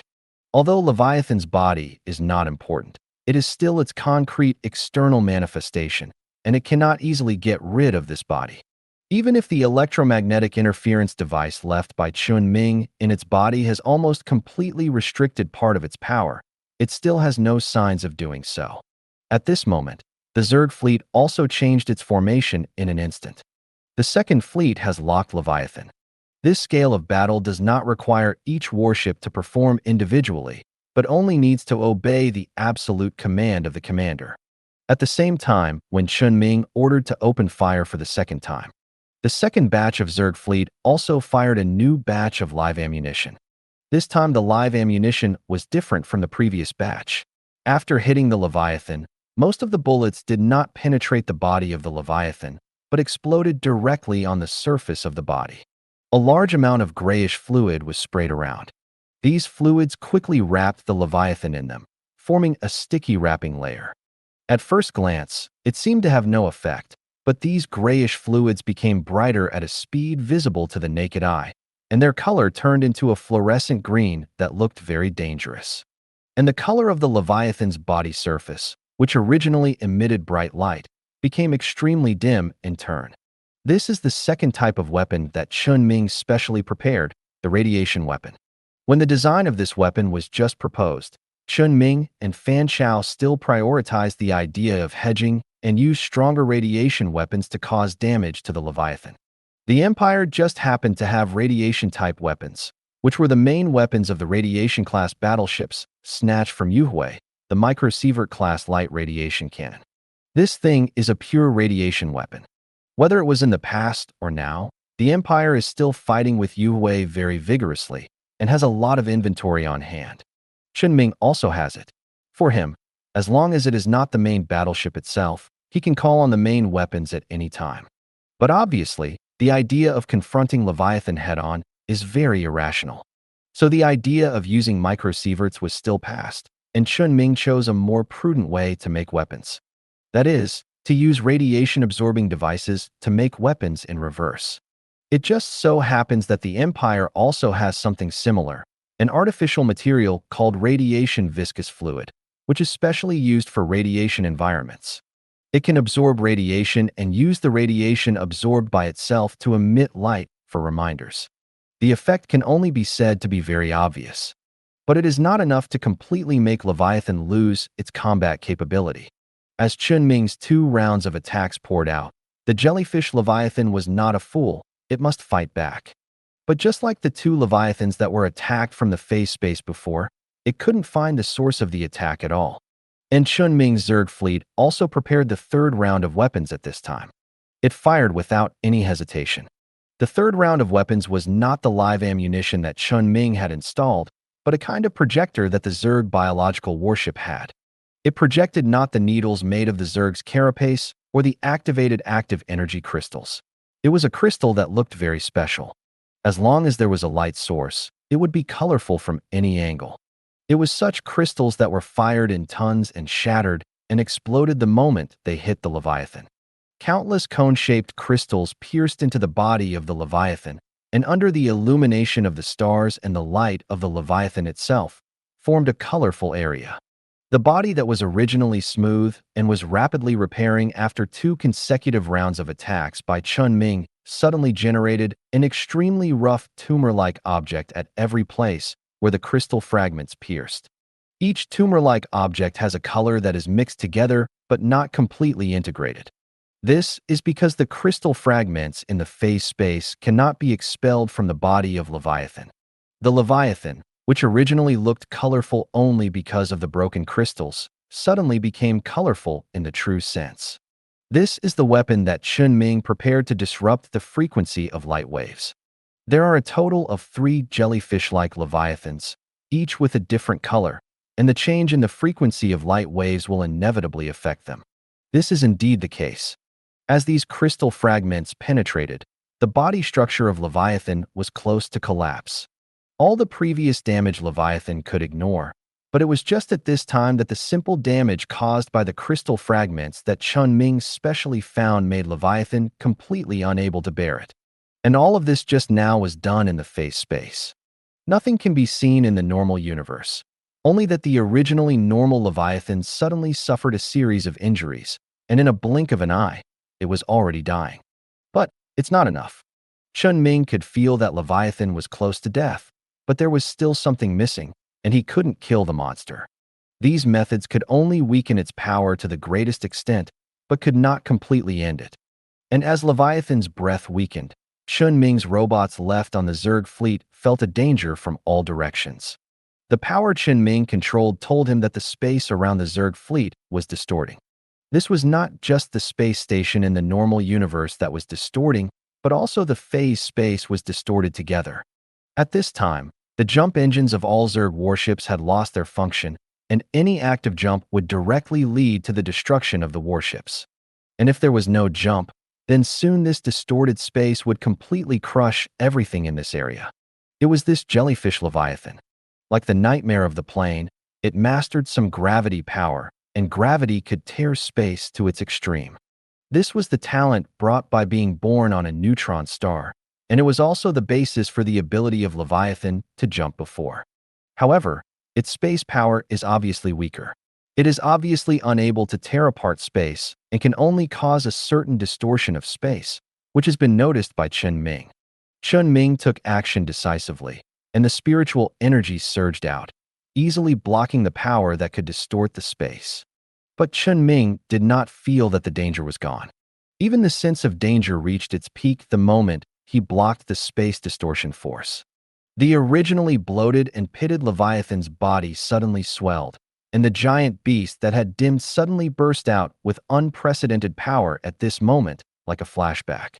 Thinking about the phase space where the Zerg fleet is located in the normal universe, a violent space shock burst out. Chen Ming didn't expect that it would still have the energy to do this. However, he still reacted and once again activated his spiritual energy to suppress Leviathan's dying blow. Chen Ming tried his best to suppress the spatial oscillation. But the remaining aftermath of the space shock still crossed the barrier between spaces and acted directly on the Zerg fleet. Every Zerg warship seemed to have been directly impacted by a behemoth the size of Leviathan and was completely shattered in the aftermath of the shock. Gray-green blood and fragments of biological tissue from the Zerg warships floated in this area. If Chen Ming had not had time to react, I am afraid that not a single Zerg warship would have survived. But even if he reacted, most of the main fleet, which numbered more than 3,000, was still destroyed in an instant and was no longer able to pose an effective threat to Leviathan. After this explosion, Leviathan seemed to have completely lost its fighting ability and turned around to return to the star. As long as it can return to the star, the power of the star will help it clear away its burden, and all traces left by the Zerg fleet will be completely eliminated. Even if the star is always extracting its power, as long as it returns to the star, it can in turn fill itself with the power of the star. And it can also regain its original strength after resting. It is obviously impossible for Chen Ming to organize the Zerg fleet again to launch a new round of attacks. He sighed. There is nothing we can do. Chen Ming, who was still observing the civil war in the galaxy from the highest point on the edge of the galaxy, clenched his fist slightly, and the flowing metallic liquid wrapped around his body, instantly transformed into a biological armor that looked slightly heavier than before. You still have to use some external force. After Chen Ming finished speaking, he disappeared from the spaceship and appeared next to Leviathan. Something appeared in Chen Ming's hand that he had obtained for a long time, the core of purgatory. This is the prototype of the last weapon he prepared. It's just that he didn't install it. After all, the cost of this thing is not on the same level as all the other weapons he prepared. Even with the pirated purgatory core that Fan Chao had reprinted some time ago, it was still difficult to supply the Zerg fleet. So Chen Ming just decided to use the one he had in hand to complete his idea. Chen Ming's psychic energy inspired the purgatory core.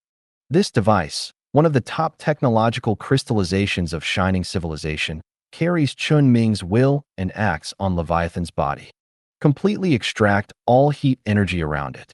The entropy control power in the core of Purgatory can transfer entropy to other places, creating an extreme low-temperature environment in the original place. This is an extremely low temperature on a cosmic scale, a space close to absolute zero. When the temperature of an area drops to an extreme, even light will slow down. Leviathan is no exception.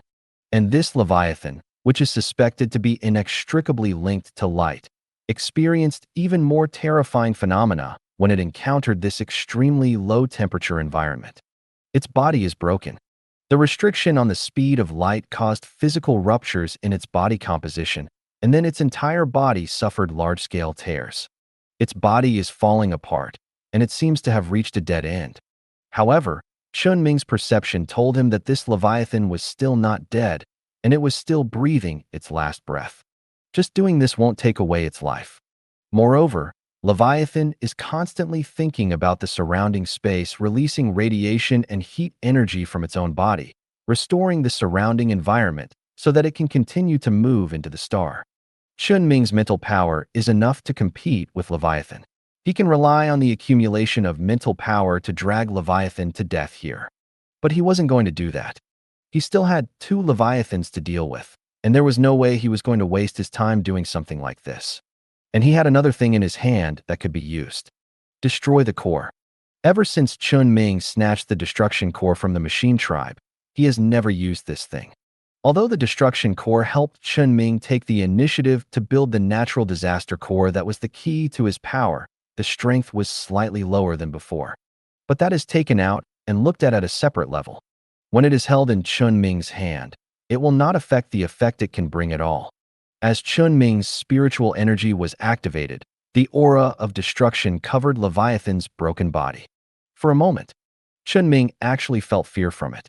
He felt fear from Leviathan. Chen Ming's current power is mixed with a part of the power from the Fear Spirit Stone, and he can definitely sense this fear. Is Leviathan afraid of the Destroyer? No. It is simply afraid of destruction. Any sentient creature, whether carbon-based or hydrogen-based, as long as it has self-awareness, will inevitably fear destruction. And this fear was transmitted to Chen Ming's perception through Leviathan's powerful consciousness. But this did not make Chen Ming hesitate at all. Destruction still fell on Leviathan. Its concrete body was completely destroyed. And its life itself, which was born from the fusion of electromagnetic and radiation, began to dissipate after the death of the body. Chen Ming raised his eyebrows slightly and immediately activated the psychic energy again on a large scale, constructing a psychic position restraint circle in the surrounding space, preserving the corpse of Leviathan in the state of electromagnetic radiation fusion that could not be directly observed by the naked eye. Although a lot of them still dissipated, at least half of the bodies were still preserved by Chen Ming. The first red M-type Leviathan was confirmed to be destroyed. Chen Ming breathed a sigh of relief after confirming this, and at the same time looked at the destruction core with a little confusion. He didn't think much about it, just put it away. He also put away the purgatory core, by the way. When he saw the purgatory core just now, he immediately thought of a person, Hui. Half a year ago, Chen Ming went to meet him on purpose under the introduction of his boss. At that time, Hui gave some compensation, and then Chen Ming never saw him again. It is estimated that Hui should have gone into hibernation, and he should not be seen in the last few decades or more than 100 years. Chen Ming was a little emotional, but he still didn't relax completely. He still had to continue hunting the next Leviathan, that yellow jellyfish. At this time, Chen Ming didn't consider using battleships. The enemies encountered after leaving the Empire were very terrifying, and the situation where the main battleships could not play a role might be useless no matter how many were piled up. Just like the last wave, the battleship can only play a supporting role, and it is the destroyer that really solves the Leviathan. So Chen Ming decided to do it himself. And this time he didn't need to use the previous means to force the Leviathan out of the star. Because Chen Ming had just arrived in the galaxy through psychic energy, a frenzied electromagnetic pulse swept directly from the star. Along with this electromagnetic pulse, there was a subtle fear. Chen Ming just appeared here, and the fear seemed to have been entangled in this Leviathan. This seems to mean that there is some way for the three Leviathans to communicate. It also means that Chen Ming may need to speed up his actions further. He wants to avoid the possibility of the remaining Leviathan escaping or directly supporting him. Killing by force. Chen Ming made up his mind and disappeared without any signs. He appeared on the surface of the star in the galaxy and smashed into it like a meteorite. If an ordinary meteorite hits a star, it will only melt, but Chen Ming rushed into it with the momentum of destruction and locked onto the yellow jellyfish Leviathan without any hesitation. When Chen Ming directly used his psychic power to act on the Leviathan with several weapons he developed, he dragged the Leviathan into the abyss of weakness at the fastest speed and the highest efficiency, and let the destructive wave hit the Leviathan's body. The indescribable fear that can make people with sensitive perception empathize with it once again appeared clearly on the Leviathan. Exactly the same as before. Chen Ming couldn't help but think about the reason for Leviathan's fear again, and he seemed to find that things were not that simple. The consciousness of these three Leviathans may be linked, but the death of a Leviathan does not mean real death. And this fear does not seem to be aimed at death itself, but only at destruction. The source of the destruction core is that the mechanical clan used cloning technology to forcibly create dimensional infection, and then transform the source of dimensional infection, and finally condense the power of the dimensional infected entity into such a destruction core. Leviathan may not be afraid of destruction. It is afraid of the source of destruction, Scarlet. Chen Ming was very concerned about why Leviathan was afraid. But he didn't care about Leviathan's fear itself. Destruction had completely swept the weak yellow Leviathan's body, dragging it into the abyss of death. After confirming Leviathan's death, Chen Ming immediately repeated the previous action and saved Leviathan's corpse in a state of electromagnetic radiation fusion. This type of unique creature is also very valuable for research. It seems that there will be 2 more new Leviathan space stations in the orbit of his colony. Put the corpse aside for the time being. Chen Ming's goal remained unchanged, and he still prioritized getting rid of the next, last, and earliest blue Leviathan. He didn't waste time, and used his psychic power to instantly send his body through the scarlet dimension to the vicinity of the A-type star, near the area where the monitoring equipment for the star was installed before. And his consciousness followed closely, and through the special nature of his own psychic power, he returned to his body and saw a blue-white hot star that was far more magnificent than any star Chen Ming had seen before. Although the armor made of star-eating fluid can resist the power of G-type and M-type stars.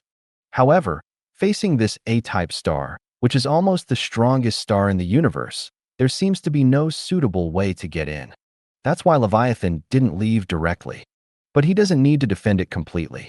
As long as he won't be destroyed by the star in an instant, he can do something that he couldn't do before. The biological armor on Chen Ming's body suddenly began to become more and more bloated, and a layer of translucent, not so strong coating armor appeared on the surface of the biological armor. He came to the edge of the star, in the hellish temperature of the surface of the A-type star, and broke into the star. The star-eating fluid on the surface of the biological armor is being consumed crazily, but it is also being generated crazily because of Chen Ming's psychic energy. The mutual impact makes the star-eating fluid armor on the surface of Chen Ming's armor form a unique dynamic balance. After maintaining the stability of this layer of armor, Chen Ming no longer continued to test the performance of the armor, but immediately rushed towards the Leviathan he perceived. As Chen Ming entered the star, Leviathan noticed that Chen Ming could resist the high heat of the A-type star and immediately took action to respond.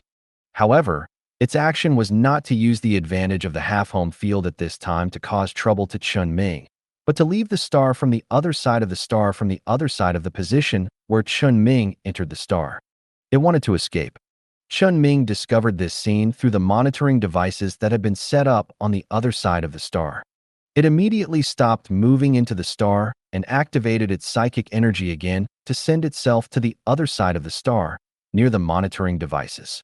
Just after he passed by, There was only a blue afterimage left in his eyes. That was the trace left by Leviathan releasing a huge amount of electromagnetic pulses for the jump. Chen Ming had seen its jump ability and speed before and knew that its escape ability was very terrifying. In just a moment, it might have jumped out several times in a row. But as long as it has jumped, it must leave a trace of the jump. Even if its way of jumping is different from using the jump engine, but using its own gravity ability to jump, it is the same. Chen Ming copied the miniaturized biomass jump engine installed in an Whooping's body on the biological armor. He locked the coordinates of Leviathan's jump and made the next jump. Compared with the huge warship, the human body can simplify the jump process to almost nothing. Even if Leviathan's escape speed using jump is much faster than ordinary warships, Chen Ming himself cannot completely get rid of Chen Ming when he uses the jump engine to jump. Chen Ming can also say with certainty that no one and nothing can get rid of him in this kind of cosmic tracking. After more than a dozen jumps, Chen Ming followed Leviathan's trail across more than a dozen different galaxies. And every time he arrived at a different galaxy, Leviathan would always leave some trouble for Chen Ming, who was tracking him. Whether the jump trajectory passes through a star, or one of the jump coordinates is within the event horizon of a black hole, or the jump trajectory passes through the territory of a group of dangerous creatures in the asteroid belt. In short, it will definitely try to stop Chen Ming on the way of the jump and prevent Chen Ming from tracking. But Chen Ming was not thrown away at all. Instead, he got closer and closer to the Leviathan in the front during these dozen jumps. There is almost nothing in the normal universe that can stop Chen Ming. Soon, Chen Ming has caught up with Leviathan and is in the same galaxy as Leviathan. Leviathan still wants to continue to escape at this time, but Chen Ming will not give it the opportunity to continue jumping. The dimensional ability belonging to the source of his power was activated, and a force that forced the space to lock crossed the physical space distance and locked the space around Leviathan. And Chen Ming also made this short-distance jump and appeared next to Leviathan. The destruction core lit up in his hand, and the aura of destruction was about to cover Leviathan's body as before. However, before the destruction core had time to work, a surging gravity suddenly erupted from Leviathan's body. The space lock that Chen Ming set up with his own power was instantly broken, and Leviathan disappeared in front of Chen Ming in an instant. Destruction is much easier than construction, and it is much easier to destroy the stability of a space than to ensure the stability of a space. This is especially true when the destruction core still acts on this space. It is precisely because of the use of the destruction core that even if Chen Ming has blocked the space, when using the destruction core, Leviathan will find a chance to escape. There is always a place where any power is not suitable for use, just like now. But this does not mean that Chen Ming can. He still has his own power. Chen Ming did not delay or get discouraged and continued to jump and track. After only 3 jumps, he saw the blue afterimage again as before. At the moment when the next jump ended, the space around Leviathan was blocked by Chen Ming again. And this time, the space around Leviathan was no longer just blocked, but distorted after the blockade. Just like just now, Leviathan distorted the space where Chen Ming's Zerg fleet was located. This is also an ability that Chen Ming just learned from other Leviathans. It is a relatively mild means of attack, at least milder than the means of tearing space that Chen Ming learned and mastered from the nightmare of the plane. The distortion of the nature of space twisted Leviathan's body into a knot, and it was further twisted to pieces. Leviathan wanted to fight Chen Ming, but without the disguised assistance of the destruction core, it was not even able to resist the oppression of Chen Ming's psychic power, let alone want to fight Chen Ming. This is not the restraint of ability, but the pure crushing of psychic power. The talent born from the pulsar was no match for the psychic power that Chen Ming had grown up. And as Chen Ming once again imitated the means used by Leviathan before, he used his own spatial ability to violently shake the space where Leviathan was located. Leviathan's body was completely crushed, but it was still alive. The composite life form of electromagnetics and radiation was shattered, which did not mean much damage. Chen Ming had to continue to increase his strength. But continuing to increase the use of space power may cause space tearing. When Chen Ming took the initiative to block the wormhole for escape, He had already felt the consequences of space tearing. Some things belonging to other dimensions will rush over like sharks smelling blood when the space barrier is weak. If it is not necessary, he will not use this power. Then there is only another way. The bloody cracks in Chen Ming's consciousness space opened slightly, and the bloody light gradually covered his consciousness space. This is the first time that Chen Ming used his part of the Scarlet Power in an actual battle, not in a test. Scarlet Power can be divided into dimensional power. And the dimensional power in a broad sense is common. That is, Chen Ming uses space to stabilize space, tear space, distort space, and vibrate space. And the power belonging to the dimension itself will more reflect the characteristics of the dimension. For example, the dimensional power of the phase space reflects more of the uniqueness of isolation, isolating all dimensions except the normal universe. And it is also a crushing situation for the normal universe. Its power has a sharp nature when it works. And the power of the scarlet dimension. It has a ferocious, corrosive nature. There is an endless amount of knowledge in space itself, and this knowledge will corrode and corrupt everything. And the power of Scarlet that Chen Ming possesses will naturally have such a nature.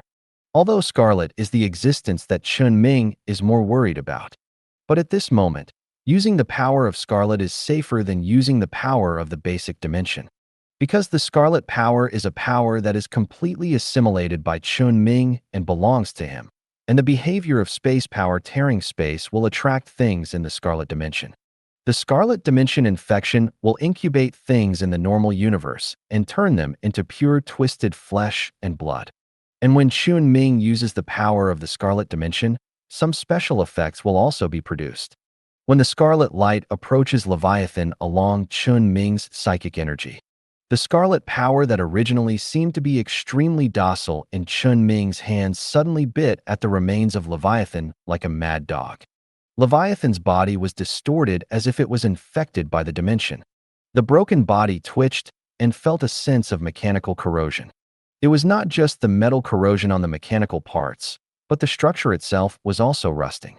Soon, some chaotic and irregular mechanical parts with their own logic, like those created by a psychopath, were stuffed into the flesh and blood with the most violent means, forcing the flesh and blood to work. Leviathan's body was infected and corrupted. Although dimensional infection requires human clones, the expansion of dimensional infection requires flesh and blood. But when the dimensional infection reaches the final stage, these are no longer important.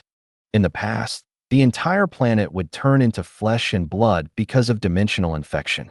And now Chen Ming's ability can advance this process. Anything, whether it is alive or dead, whether it has a form or cannot be seen, will be affected by the Scarlet Power. All this is not as scary and dangerous as it seems. Everything is under Chen Ming's control. It's just that such power is absolutely impossible to use in the eyes of the Empire. Chen Ming has mastered such power for a long time, but today is the first time to use it. Leviathan has been declining under the influence of Scarlet. Chen Ming can also feel that Leviathan's fear is getting worse. He still can't figure out what organ this jellyfish Leviathan uses to think and have this fear, but he does feel it. Combined with the situation of the previous two Leviathans, it is obvious that there is only one reason why these Leviathans are afraid of Scarlet. They have been exposed to Scarlet. Then how did they come into contact with Scarlet? Chen Ming didn't understand. He could only pick up the body of the third Leviathan, who was completely dead with doubts. And at the same time that the unobservable body of the jellyfish Leviathan floated in space. The Survivor Space Station. Nano took the initiative to announce a message. The ghost is dead. 3 ghosts were killed by Chen Ming only 1 hour apart. There are no nearby guardians to use. It would be a waste to actively attract them out.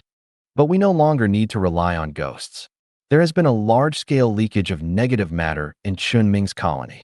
This is our chance. A voice in the darkness asked, "Have we reached the other end of the wormhole?" Not yet, but some humans have talked about it. The negative matter of the nightmare of the plane is not so easy to leak out. So through this incident, we can be sure that there is a traitor in the human empire who knows a lot. When talking about the traitor, Nano's tone seemed to be different from before, and the atmosphere of the whole darkness became even more depressed. However, In the darkness, another voice seemed to say soothingly, "That's their traitor." The survivors were quiet for a while, and suddenly another voice asked, "What is the reason for the betrayal?" "We will know soon." "Why do you say that?" "Because he already knows us."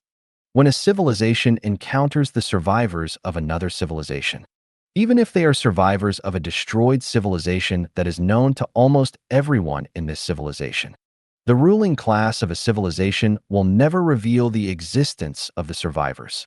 Only the top leaders are qualified to know. Because as long as a civilization is not completely extinct and its culture is preserved, it has the possibility of turning over again. Even the possibility of subverting another civilization. No matter who the betrayer is, no matter where he hides, he will definitely find a way to bypass the limitations of the communicator in Chen Ming's hand and find a way to contact them. How long will it take? It depends on the situation over there. It's just a satellite, at least half a month of human Earth time, and at most half a year of Earth time. The chaos at that time will give him a chance, and it will also give us a chance. When the survivors seem to have found an opportunity. Gaia Galaxy. Wormhole Space Station. The leader of the negative matter research team was having lunch in a restaurant on the space station on this side of the wormhole.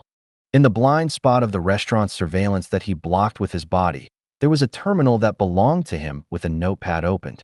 It was filled with drafts of his research on negative matter during this period, as well as memos of various research projects. The content was written in great detail, as if he wanted to write down everything he remembered. At the end of the memo, a cursor was flashing, marking the text that had just been entered. The team leader suddenly hesitated and swiped on the terminal, looked at the contents of the notepad, and then closed the notepad again. A trace of confusion flashed in his eyes, and he instinctively took 2 mouthfuls of noodles in the bowl. After feeling a sense of fullness that surprised him, he stood up, paid the bill, and left. Before he walked out of the restaurant, he pinched his eyebrows slightly and said to himself, "Is the work intensity a bit high?